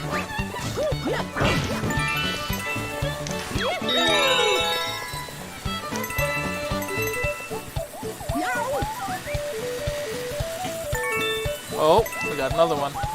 Maybe the bushes will save me. Camera, please. Yeah, I don't know why the camera in the vanilla game just does not catch up at times. Okay, 19. I swear, if there's not one more somewhere... Or I swear, if I'm only missing one... There's a patch that lets you visualize the collision? Really? I didn't know that was a thing, no. Can you, like, send me that somehow? I want to check that out. That'd be cool. Oh. Oh, no, that was a question. I'm sorry, I cannot read. No, I do not know of any patch that does that.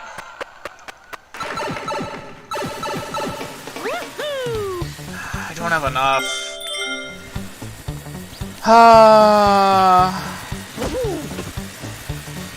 Actually, you know what? It's probably faster to just take this and then die from falling.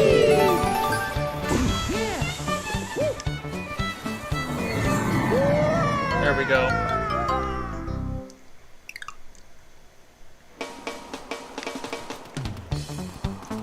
Operation get every single coin that I possibly can. Oh, hey, there's a tip network. I guess let's see what happens when I use this. I don't think anything special will happen. Okay, let's see.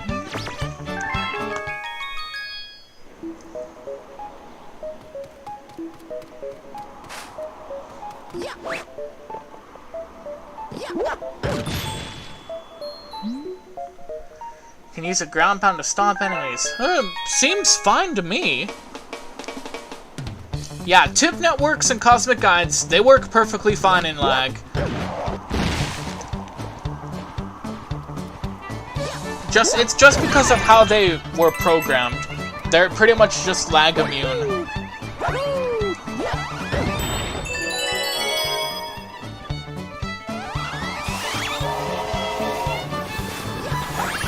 Oh yeah, actually, Laffy Taffy, you've got a point. It is interesting that the Wigglers don't use the one-moving hitbox technique.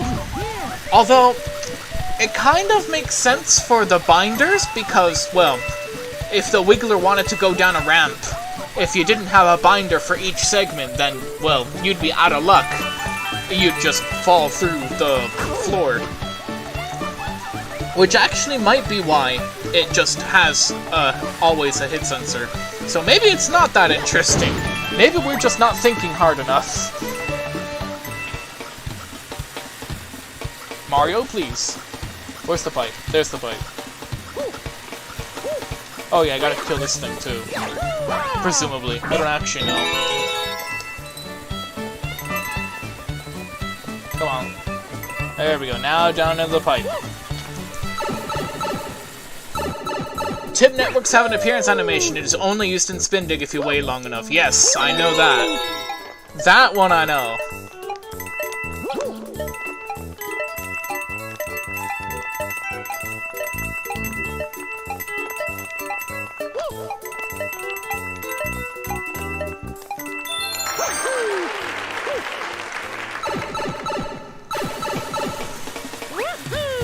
Okay.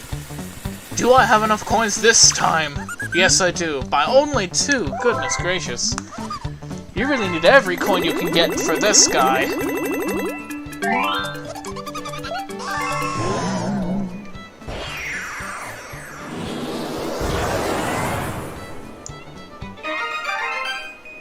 I can already see some hit sensors over there. Like, what's that one in the middle of the tree?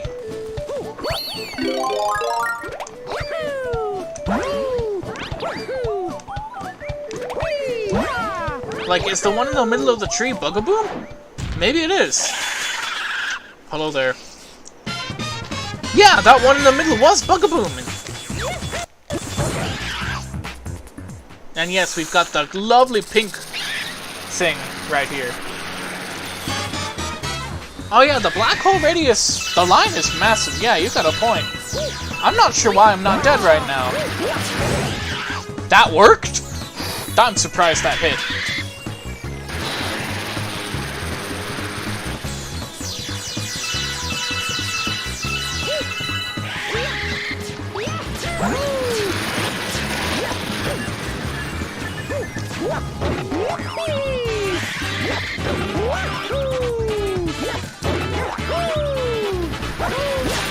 Oh, come on.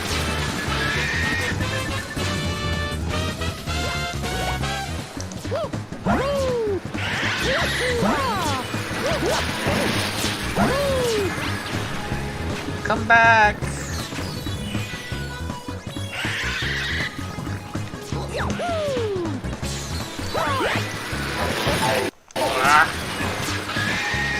Turn around.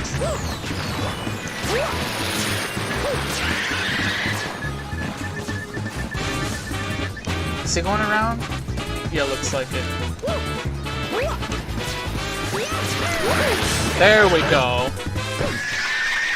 I smacked him down to the ground before having actually fallen down myself. I think maybe the black hole radius is offset because of, I guess, I don't know, a bug. Or maybe it's just because the rotation is not taken into account. Who knows? This code isn't exactly perfect, but I can't really change it because I'm not a mathematician.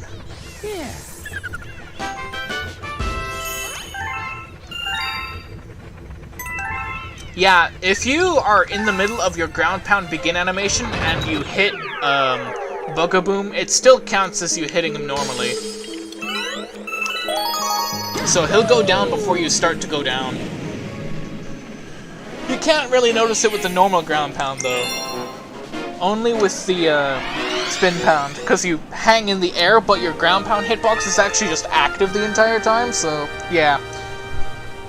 The ground pound hitbox is the exact same as the normal one, so there's not any difference.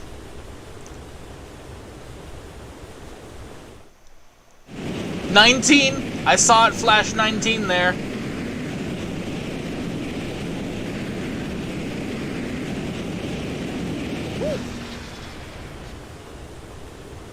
Top 10 longest fly-ins. Oh no, 18! It's like high 17 frames per second right now. Probably because we can see the entire galaxy. I guess this is maybe just a testament to how good Nintendo optimized the game.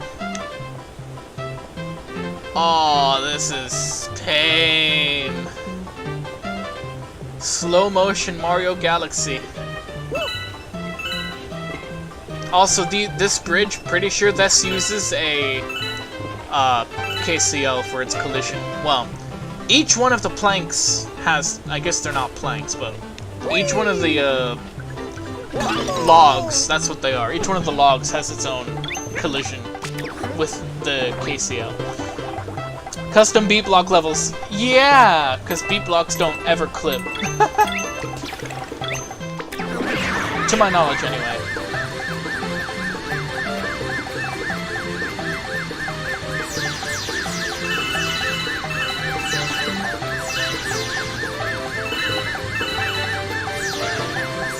You know what? The lag might make controlling Dash Yoshi bearable.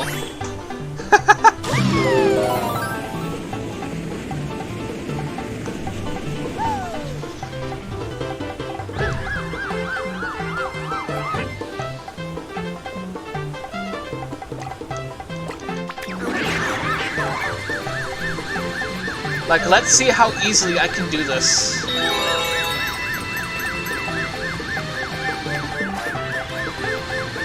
Easy.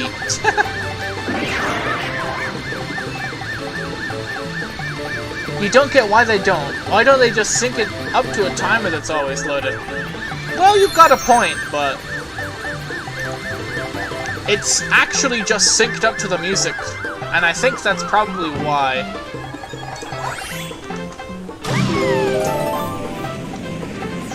Okay, get rid of some of these.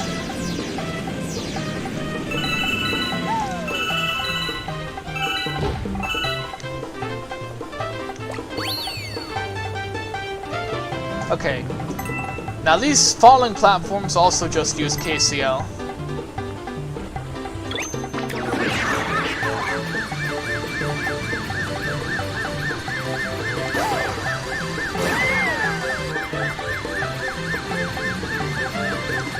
I'm not actually holding my joystick in a direction right now, for the most part anyway.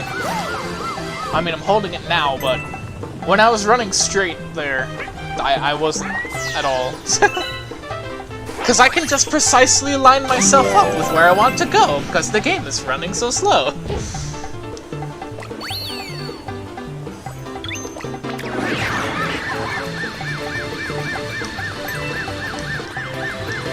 I don't know how I didn't bonk on that, but alright.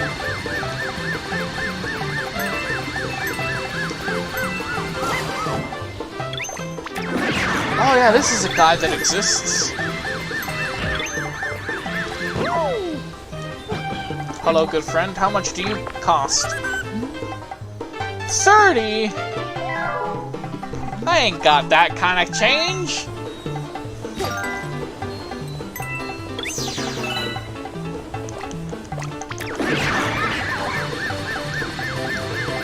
You remember seeing a meteor shower? Yeah, there will be one. I guess not now, but later. Uh-oh. Okay, no, we're alive. Right. Okay, yes. There we go. Power Star Halo renders in an unusual way in the vanilla game. It gets obscured by objects behind it, which makes it invisible. Is there any way to fix it? That is a draw order problem, so just, I don't know, make it draw later?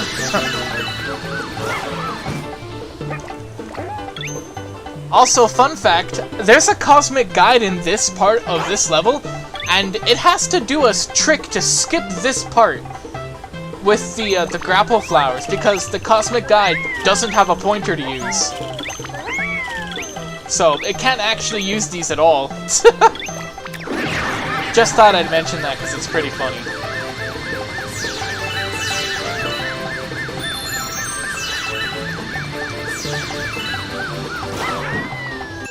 There we go. And getting the Power Star resumed speed. Also, right there, you could tell that we got moved by the game from where the power star is actually positioned, because of the hit sensor didn't follow the star. And that's just a thing that you can do. You can reposition the Stargate cutscene. But now it's just painfully obvious.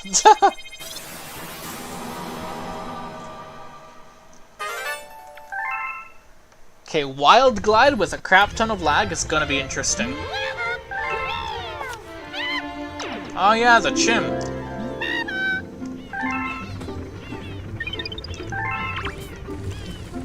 Yeah, Arm did a bunch of Cosmic Guide stuff. Okay, now to get enough change for the Secret Star.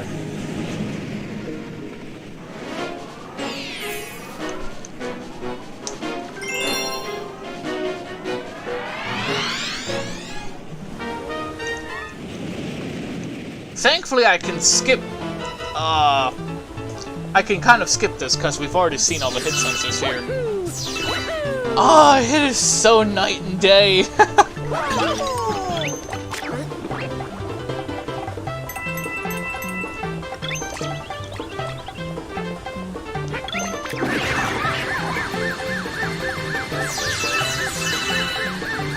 Like, after you've seen this in slow motion, it is so refreshing to see it at full speed.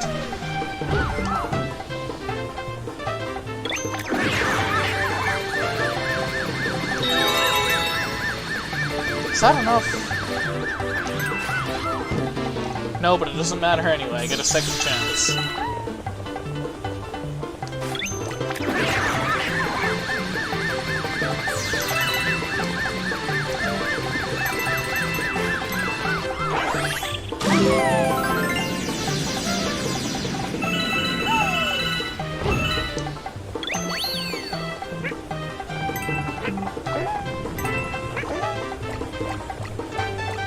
Come on. Oh, crap.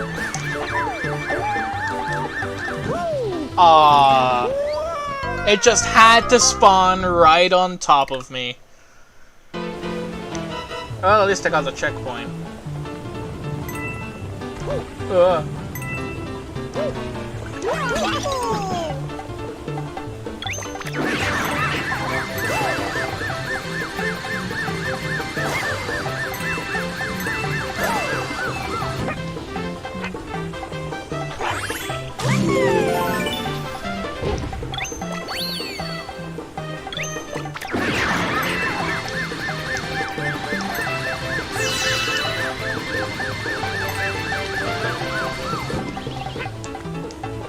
Oh man, I only have 10 coins.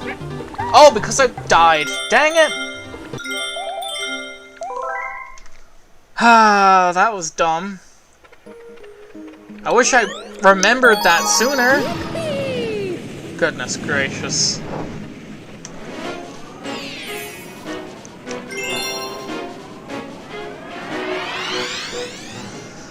Okay, let's try this again. We're definitely not getting to Bowser at this rate.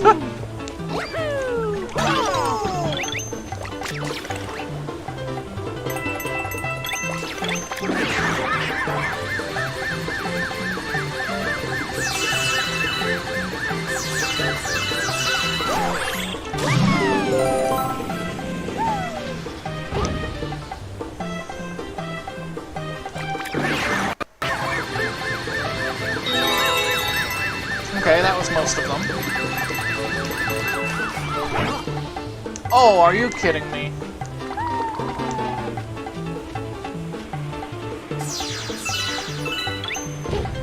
Well, it's a good thing I didn't fall to my death.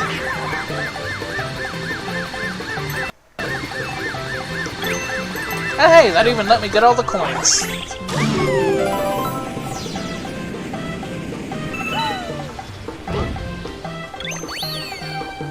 Maybe I should stop getting that. It's clearly not beneficial to me right now.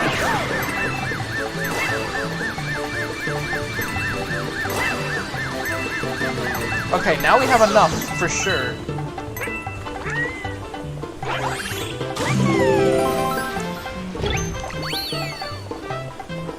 I don't know why I'm getting the checkpoints. Also, the gravity rings are freaking out right now.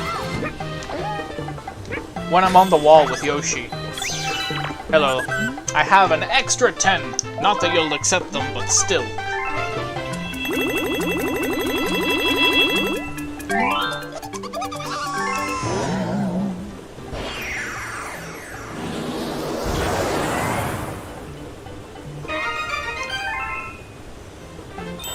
Now for the most love-hated enemy in the game. No, at least in the community, anyway. Kleptoad.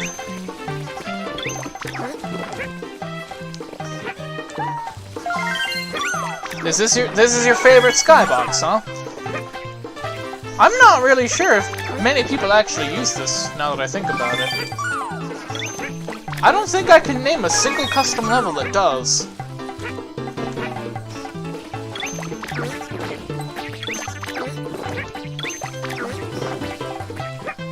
Okay, where the hell is the last one? Oh yeah, let's see the hitboxes of these guys. Well, it looks pretty normal. But maybe I can spot the guy that's carrying what I need from here. Oh, yes, there he is. Did I just dismount Yoshi? No, get back on Yoshi. I tried to long jump, that wasn't a smart idea. Also, that was totally X-ray hacks. So I could see the Kleptoads through the walls.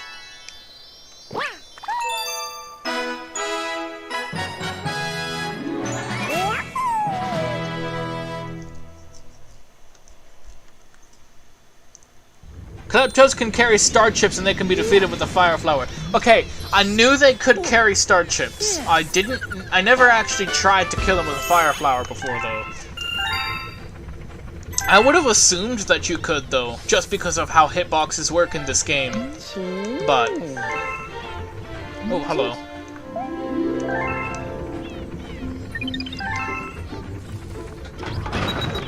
Yeah, I never actually tried that before.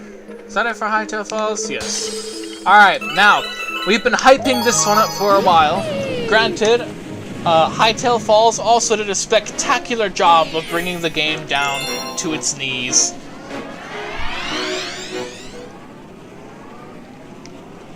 Yeah, this is gonna be really bad, guys.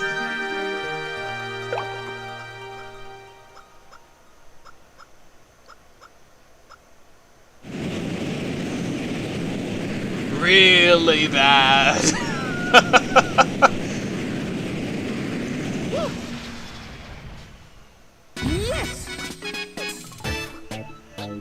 Actually, I think the not Yoshi Star, Hightail Falls is worse.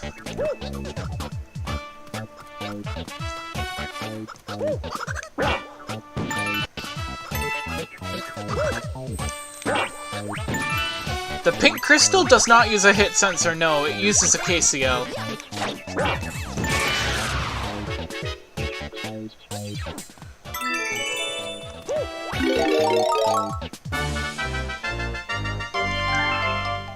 Also, interestingly enough, the binder for the rock mushroom just kind of chills where it spawned. It doesn't actually move along with you.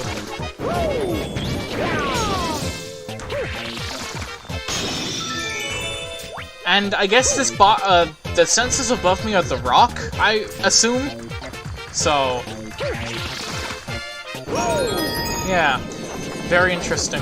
Also, these the bridge also uses a KCL. These rocks also use a KCL. Arbitrary shapes will just use a KCL, pretty much. Alright, let's get the strike now. It's practically guaranteed. There we go. Imagine being in a bowling alley and enabling lag hacks and just getting strikes all the time.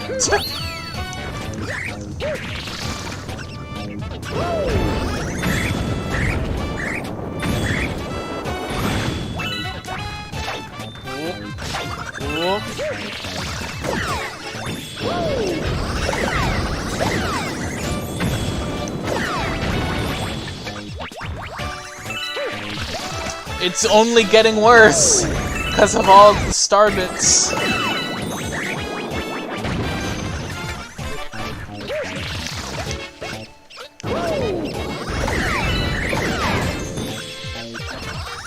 At least the star bits will automatically despawn after a while.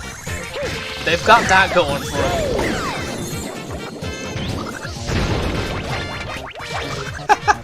Turn off the hitboxes? I mean, I can, but that's why we're here. See, now that it's all cleared up, it's kind of okay. Kind of.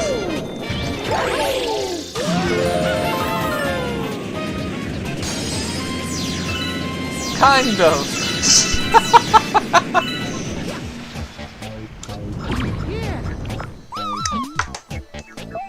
I didn't mean to talk to you. I wanted to jump.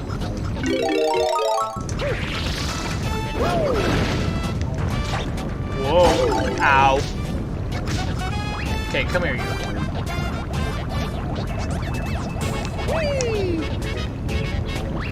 Like, see, the Goomba's able to see me because of an invisible hit sensor, which I have intentionally excluded. And that would be the eye hit sensor.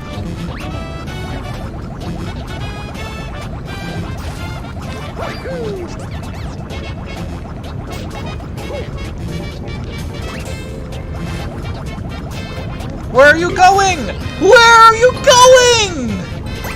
What the hell was that? Where even is the dude that wants a Goomba? Oh, he's not even here yet. What am I doing? I just need to do the normal mission.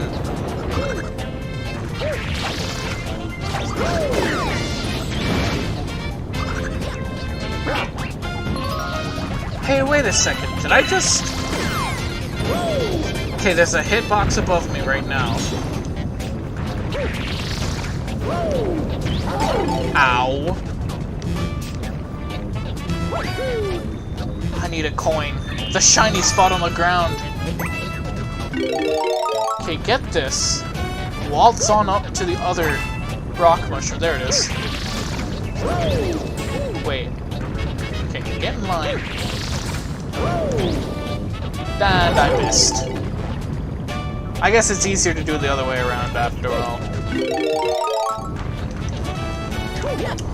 Why did they not let you reset the camera?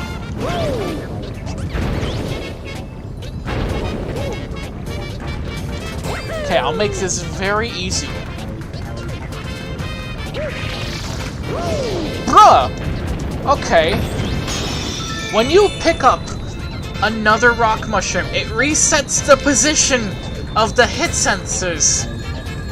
Or some of the hit sensors, it resets the position. Why? That might be the cause of the camera bug. When you collect a rock mushroom while rolling, your camera can bug out pretty badly. That might be why.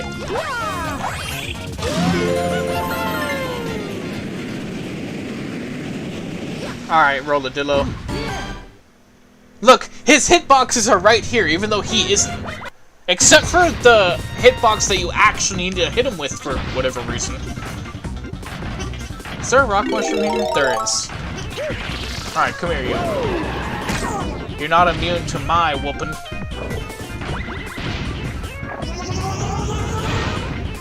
Also, we're just gonna ignore that his binder is offset and assume that it's just a problem with the renderer.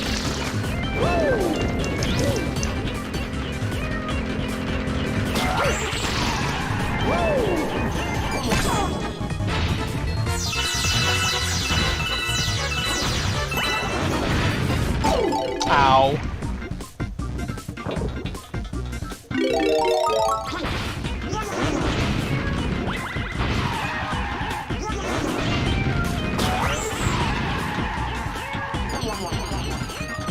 Look at this, you can hit him directly from the side if you do it right.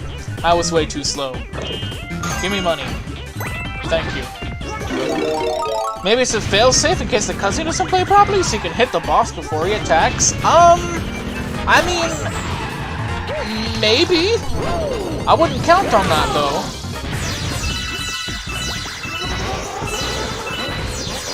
Especially because he's literally invisible until, you know, you activate him. And activating him will activate the cutscene, so...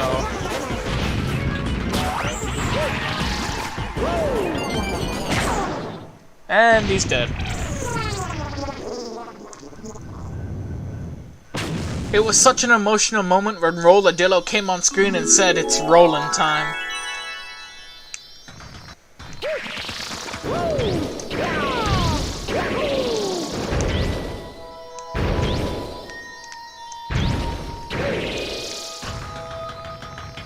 Is there another rock mushroom? There is. Yeah, look at that! It just puts another one up above you.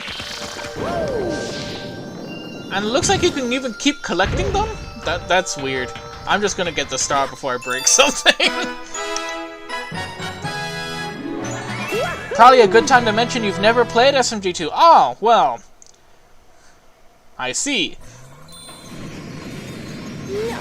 This game is practically my entire life by this point.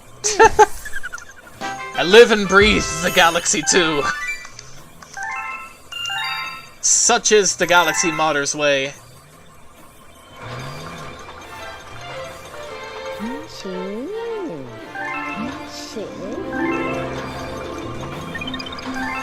Dennis, you want to know why the boulder fences allow that? Because the boulder fences use a shared class with, I believe it is the... It's not the wood boxes, it's something else. But my point is that the class is a shared class, so... Wait, I don't have enough star bits for that. Not even close. Okay, you know what? I do want to do Flizzard today, so let's do Flizzard now.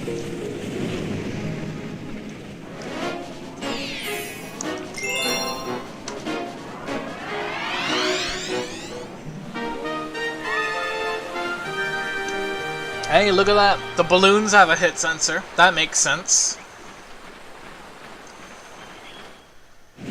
The small birds have 2 hit sensors for whatever reason. Yes. Look at that! Hey, Yellow Squid, you better be paying attention. This is Fluzzard's hit sensor right there.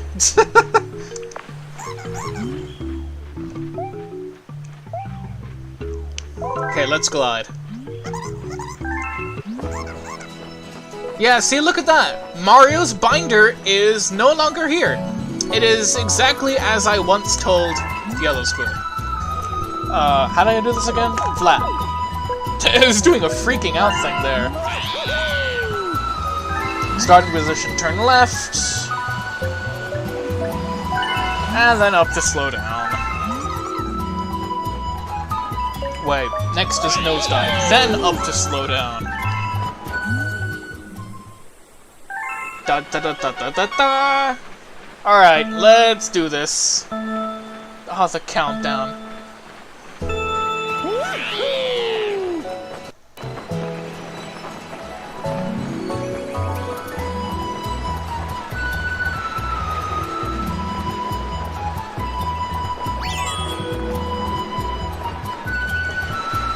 Yeah, check this out. You can actually see the hitboxes at the gates, too.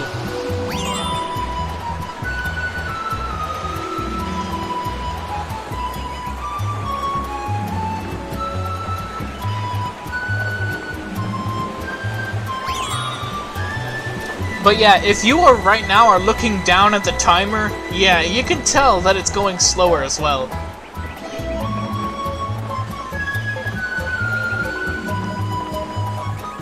Where's the next gate? There it is.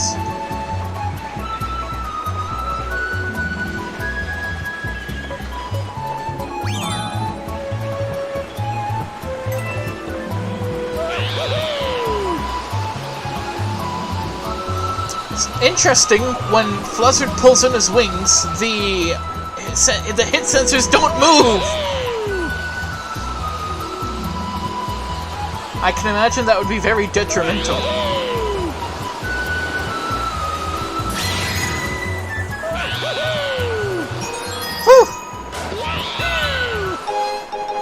So Fluzzard's got 5 spheres, his head, body, tail, and his wings. Yeah, pretty much. Oh, yeah. Yeah!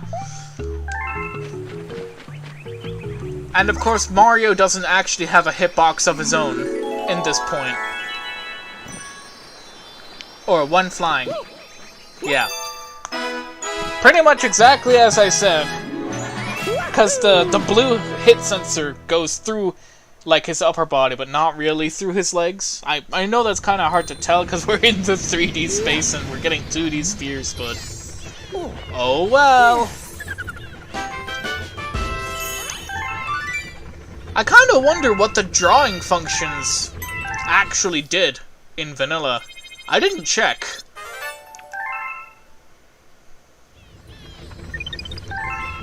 Do you have mail? No.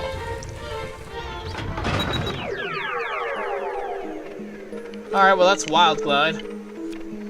I don't really feel like Cosmic Cove right now. Let's go to the Chim, and then we'll do Cosmic Cove. Music restarts for no reason. Is the hitbox going from gate to gate, or do the boxes just unload when they pass through a gate?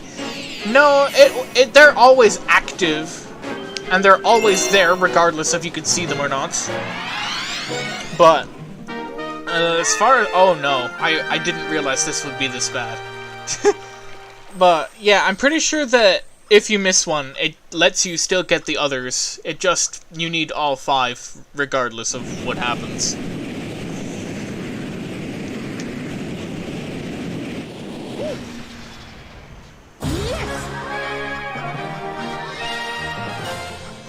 Welcome to the very laggy galaxy. How do you make a custom model with flowing rivers and waterfalls? You learn to model, and you learn to use a BTK file. Say, hey, I'm the greatest game player in all the galaxy, blah blah blah. We get the gist. Yeah, some game. And we're off! We can see the 1-up through the ground!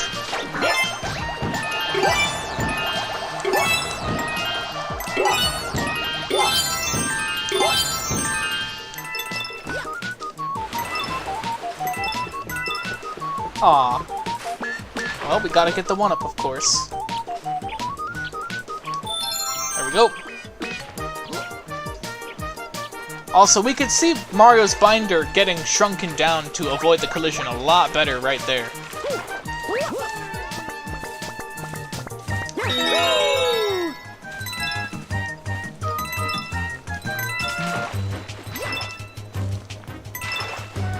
It feels weird to have the timer go so slow.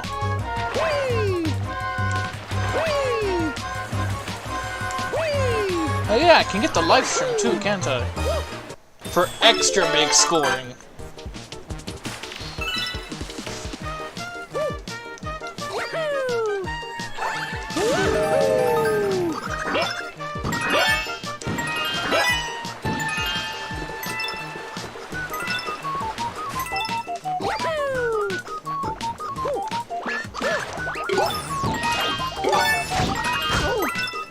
Oh, I didn't even see that because the hit sensors were in the way. Ow. Literally cannot see past these two.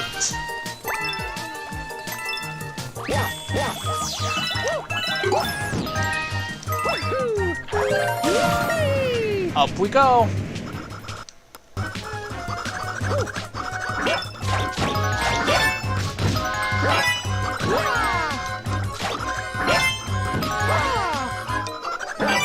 Well, we definitely beat the required score, but let's see just how much we can do.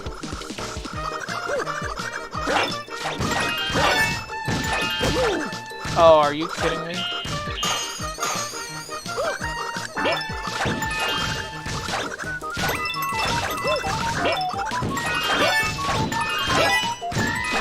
Well, it won't be a perfect score, but...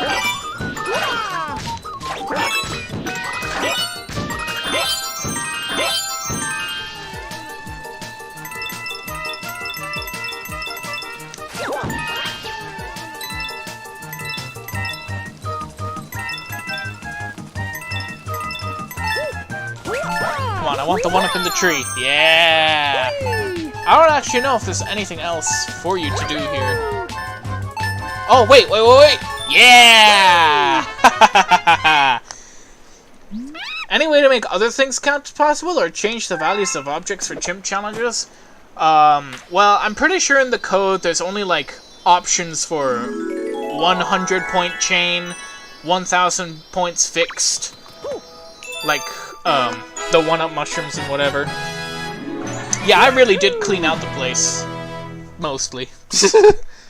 Think I missed a couple Octumbas. Oh well. I think that might be the highest score I've ever gotten in my entire life. But yeah, you would need to explicitly program in an enemy to give a point score. Granted, it would not be very hard for most enemies, I don't think, but you would still need to be able to do it. Alright, Cosmic Cove time.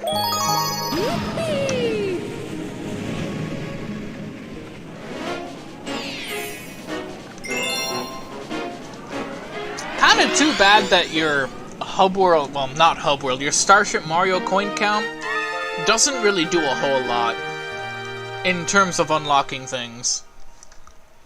Oh my goodness. Cutscene lasts an eternity. Also, yeah, if you haven't realized yet, when Mario's in a launch star, the whole thing is just offset until you land. That could also just be a rendering fault.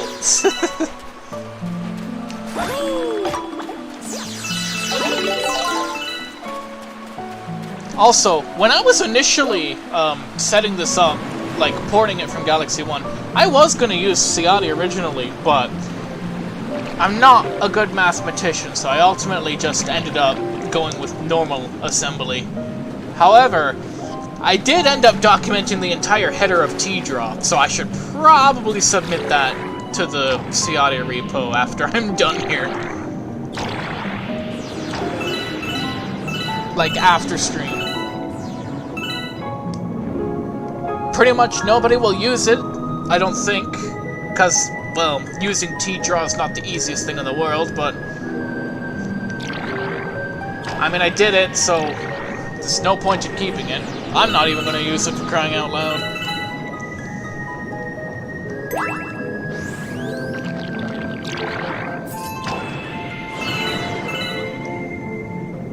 I forgot to be collecting coins. The box of, the hit sensor of a air bubble is larger than its visual model. Interesting. How does using ASM make doing math any easier? Because I don't have to do the math, because the code originally was in assembly, so I could just literally use that. That's how it makes it easier.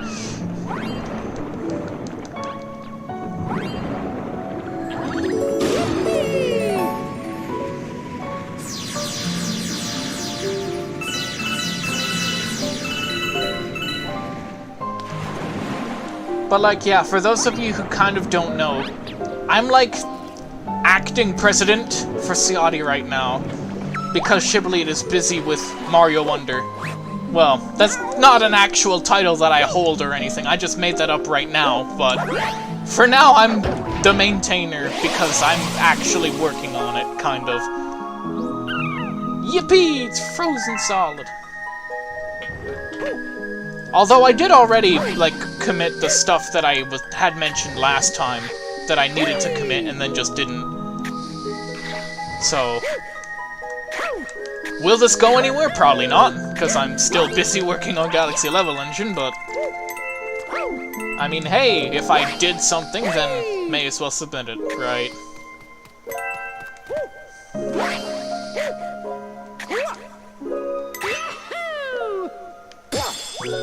Oh, right. Stomping on that when it's frozen will not give me coins. Okay, I have enough for the Luma now. Luma. Wait, where is he? Oh, over there. You would think I would remember where this guy resides because he's in the template hack for version 2 of Galaxy Level Engine. But alas, seems that is not the case.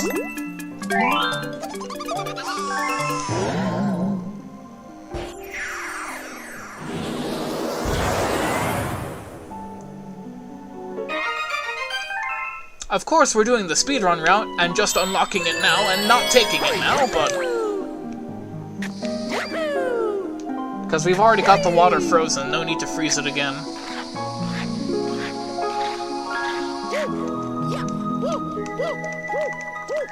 As I climb the waterfall, the frames get slightly better.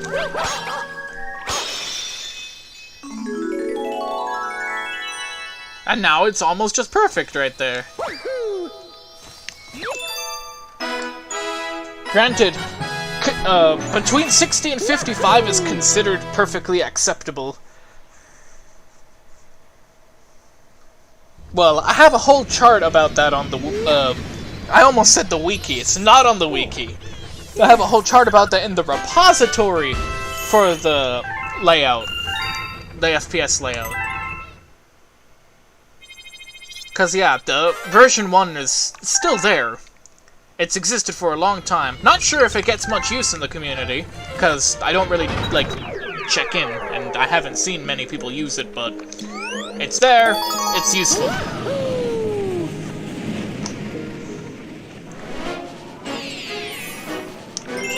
Uh-oh. Well, I guess we're going to get the secret now, and not the second star. Was not my intention, but oh well.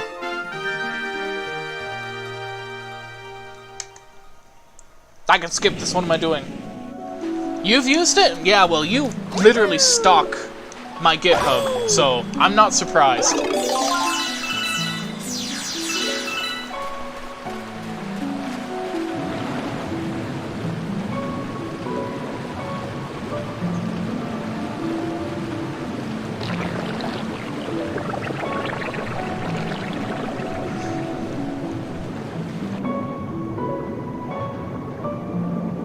I should be closer to the ground. Also, I can skip this because we've already seen it. Yeah, don't mind me, just speeding on through. I'll re-enable it once we get up to the bunny planet.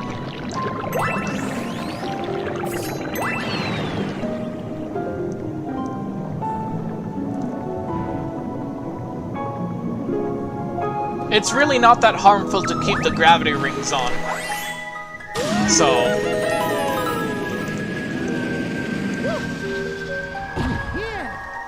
okay. Oh, you can't reach the checkpoint from here? How about from here? There we go. This hitbox is absolutely atrocious, man.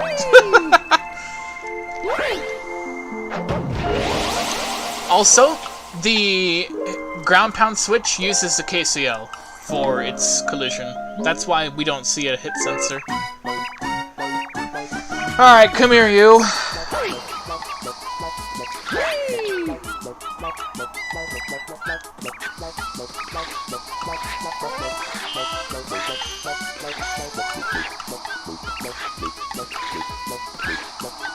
Do you guys hear that? The ticking from the switch is screwed up because of the lag.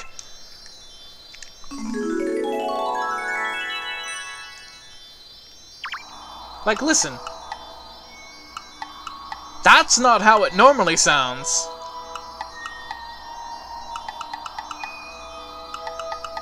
Yeah. That is not how that normally sounds. Not at all.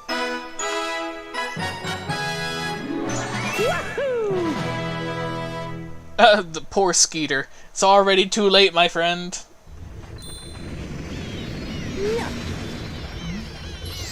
Yeah, that was a real audio sample moment. Well, of course it plays the sound effect.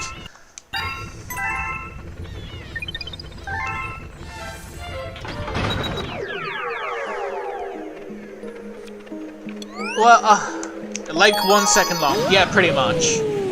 Alright, Dennis. Here's the dealio, right? So, doesn't really matter if I've been working in assembly a lot or not. But figuring out how BMS works isn't just regarding assembly. However, the best approach to making an editor, I think, is actually to make a native one and not like a MIDI converter. So, an actual BMS editor, which would be similar to, like, I don't know, FL Studio maybe? Yes. I'm not really versed in making music. Ableton, is that another one? I'm really not sure. My point is that it would need, like, a dedicated music creation program, and not just a converter from an external format, because again, well, maybe not again, I probably never said this before, but the one person who does know about BMS has gone on record to say that it's not just a MIDI that's converted. So yeah, you can't, when he said that, made it pretty clear that a converter's not going to cut it. So, we already know what the best approach to a BMS editor would be, and that is for it to be a BMS editor. But something like a tracker, if I assume that you're talking like Fama Tracker, and yes, that would be more of a better idea, I think. I could possibly be wrong, but the problem is that the person who would be qualified to make such a thing won't. He's already made it very clear that he will not. So,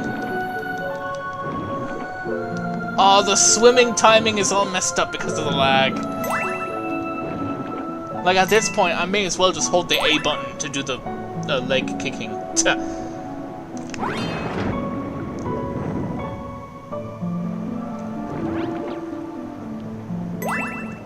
Oh, look at this. The eels have smaller...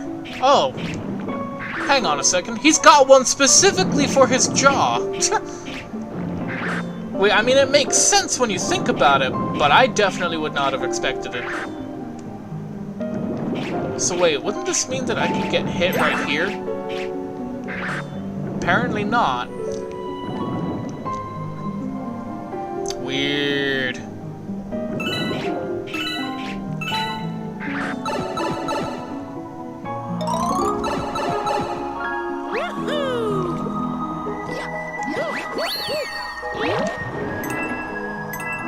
Interesting. These, squids, octopuses, whatever they are, they're not bloopers, so I can't call them that.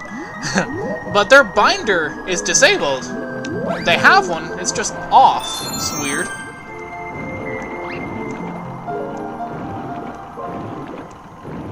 Okay, the landmines hit sensor is pretty much as expected.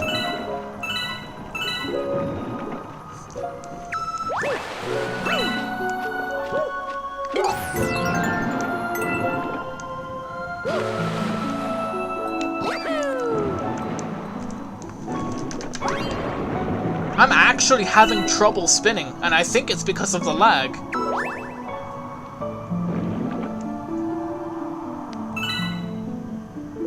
Get hit by one and see how its hitbox changes. True, I should do that. I'll grab the key first, and then I'll head on back down. I would assume that it just gets disabled, but... Oh, this isn't just gonna kill me, is it? Okay, good. Okay, what happens?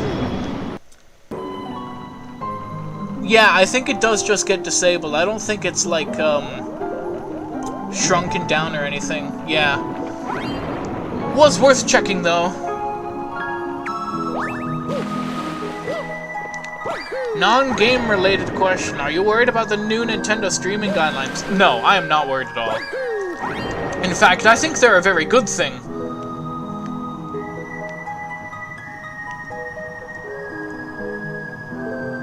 I'm not the only one that thinks that. Cause, I'm drawing a blank on the name of the channel, but the guy, I saw a video, and he was like, this could actually be a very good thing, because it will make something, something, something, and then Nintendo will actually, like, do something to cover their steps or something along those lines.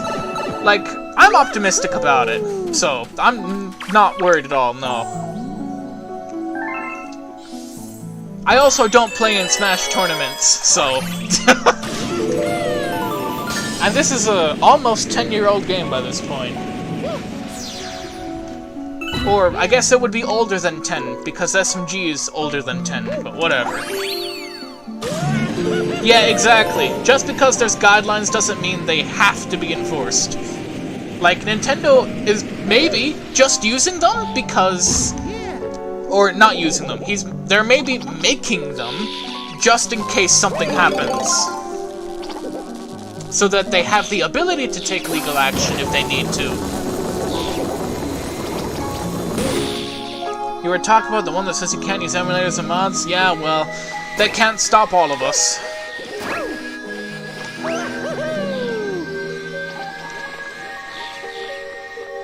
Okay, you know what? I was going to do the triple jump skip here, but I'm actually not going to do that now, because I'm curious as to what Ocean Sphere looks like. Because Ocean Sphere is not a water area. You place it as a normal object. So, I'm very curious as to what it'll look like. Which one of these guys has the key? You do, okay. Yeah, Nintendo's paranoid, but in this day and age, you kinda have to.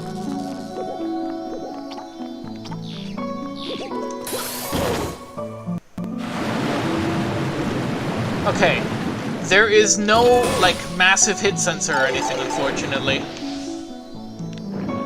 Yeah, I know Xavier is working on adding custom sound effects more easily, and I hope it goes well, because I don't actively follow development. Because I can't. I don't have anywhere to get regular development updates. I don't even know if he posts anything regularly. But I have pretty much full faith in his ability to make it possible. Although, the one thing that I actually, like... I want this more than adding custom sounds. But being able to add more AST entries, that's what I want. Dang, well, if only you were in the Discord. Does he have his own? Or is it just Luma's Workshop?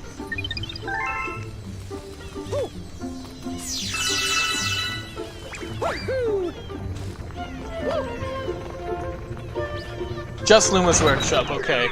Well, not really sure what's gonna happen to that in the future. I still don't have enough! That's insane. You would think by now that I would have 700 Starbits. It's not that much. Guys, I guess we will get to see Bowser today.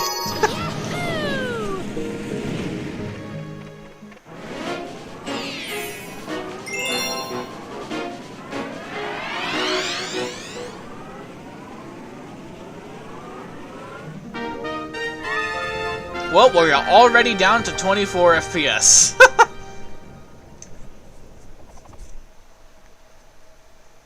Nice door, bro.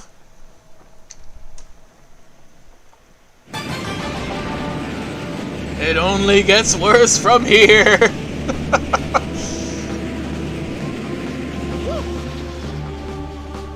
Yes.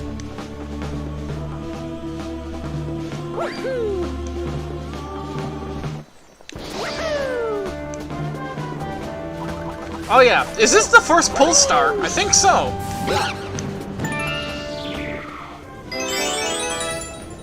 No hit sensor? I mean, it kind of makes sense, considering it's a star pointer thing.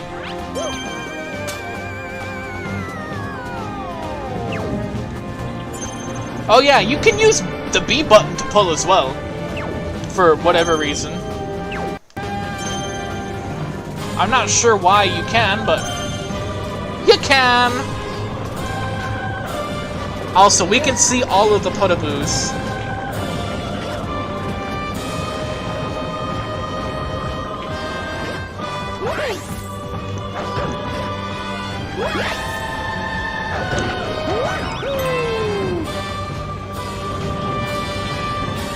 I don't know why the spring gained a hitbox while I was using it. That's kinda weird.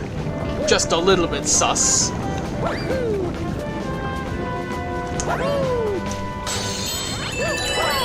You never knew you could also use B? Yeah, well, I didn't either until, like, a couple weeks ago, so... I don't know why you can, but you can!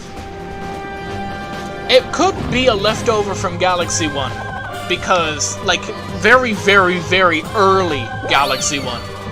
Because, Galaxy 1, you used to use B for a lot of more things than A.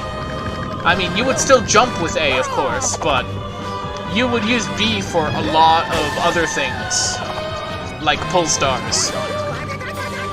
That was in the E3 days, though, so clearly they changed it. Also, bro, shortly after this guy throws the hammer, the binder enables.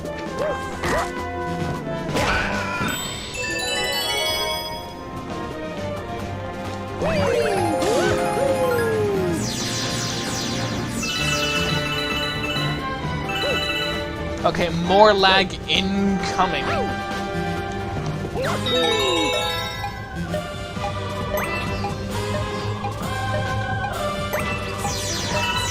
Surprisingly, this ticking sound effect works fine.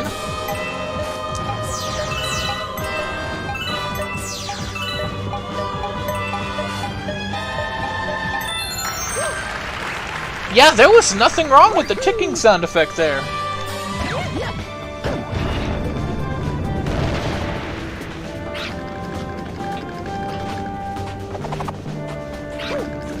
Also, I can only assume that for these floops, the blue hit sensor is for, like, if you're touching it, you get flipped when it flips.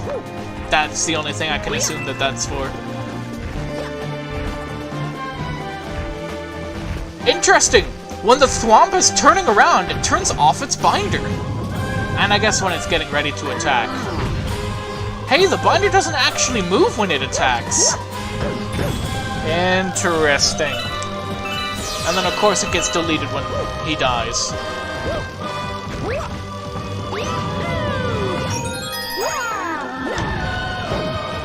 Okay, what happens when he gets back up? Okay. He does get back up in the correct spot. Also, his hands have a hit sensor each. Ow. Okay. Very interesting. What is this blue hit sensor for? Is that for... Oh, I think that might be the one that activates the gravity. Can his hands crush you too? Yes, they can. If you are very unfortunate. Also, check this out. I think we could see the one that's in the ground right now. I think that's what that blue one is. Obviously, the gravity is disabled for it, but... yeah, then it just gets deleted because it can't appear anymore. Or... no? Maybe? I don't know. Wait. Oh, you know what this is? This is the freaking laser. Or not the laser. This is the light. This is the light. That's why it's moving with me. It's the light. Okay, never mind. Ignore what I said about the rock respawning.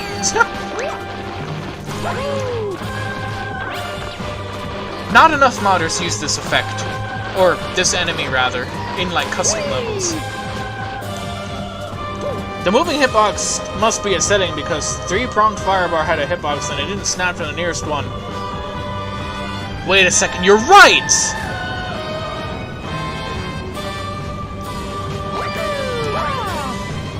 Hang on, I'm gonna stand on this thing and then long jump and then get over here. There we go. Okay, I will now long jump. Yeah, look at that! And of course, each one of the spinning ones here have their own. Even though I guess the whole pick the nearest one would also work there, but oh well. Yeah, I guess that settles it. It has to be an object argument.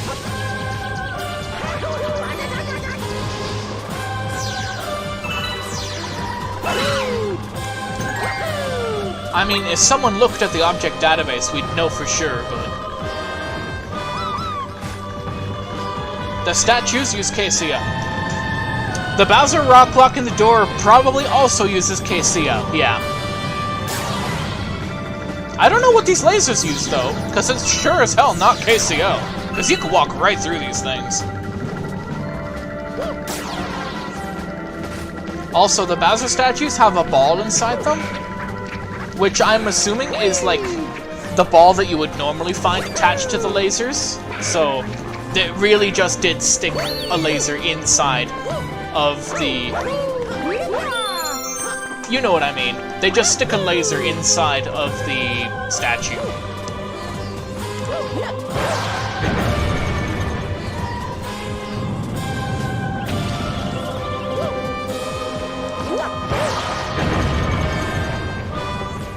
Because the fire bar is not the type that's curved around. There's only one type of fire bar in the game, isn't there?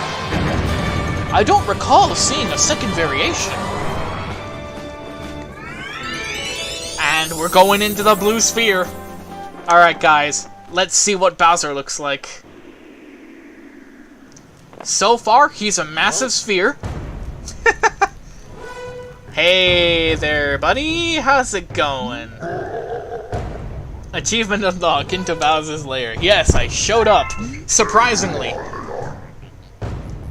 This will definitely be the last thing we do today, because, well, there's only 6 minutes left of the stream. Which is very fitting that we're fighting a boss as the final thing. Yeah, there are a lot of spheres here. Even the torches have one that's way too big for them. Up we go. Alright, so Bowser's shell is that big round one that's encapsulating most of him. And then he's got one along his arm, looks like. Yeah, and then he's got several for his head. He's got some on his feet and legs.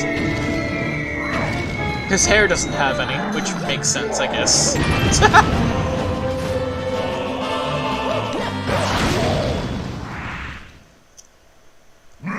Yeah, look at that giant hitbox right in the center of him. That might be the hitbox that detects the meteors. Honestly, that might be what that's for. Oh yeah, we get to see how his fire is just a bunch of moving hit sensors. That's actually good for me to know. I've been meaning to look into that. For reasons.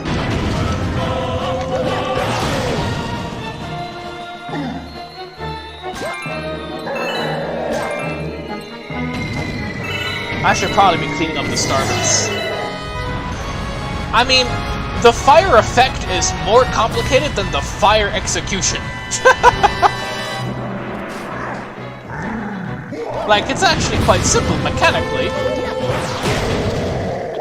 So yeah, spheres are each fireball. It's very simple.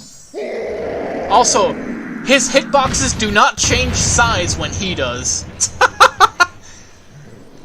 So now he's just blue sphere.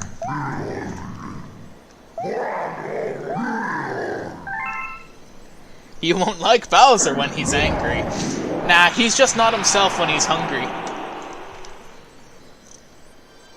And here's the Grand Star.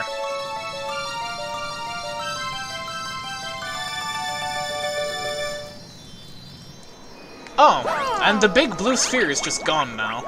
I guess. I wonder what that was all about.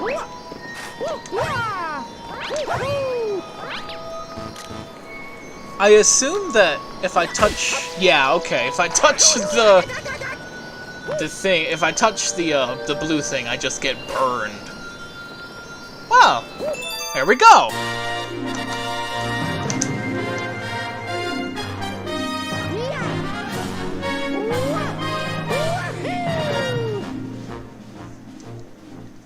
We did get to see Bowser today, because I was too poor and couldn't afford to unlock Honey Bloom.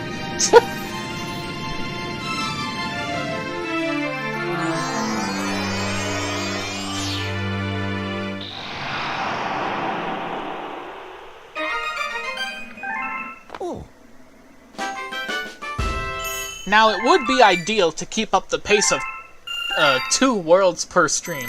The problem is comets are definitely going to prevent that.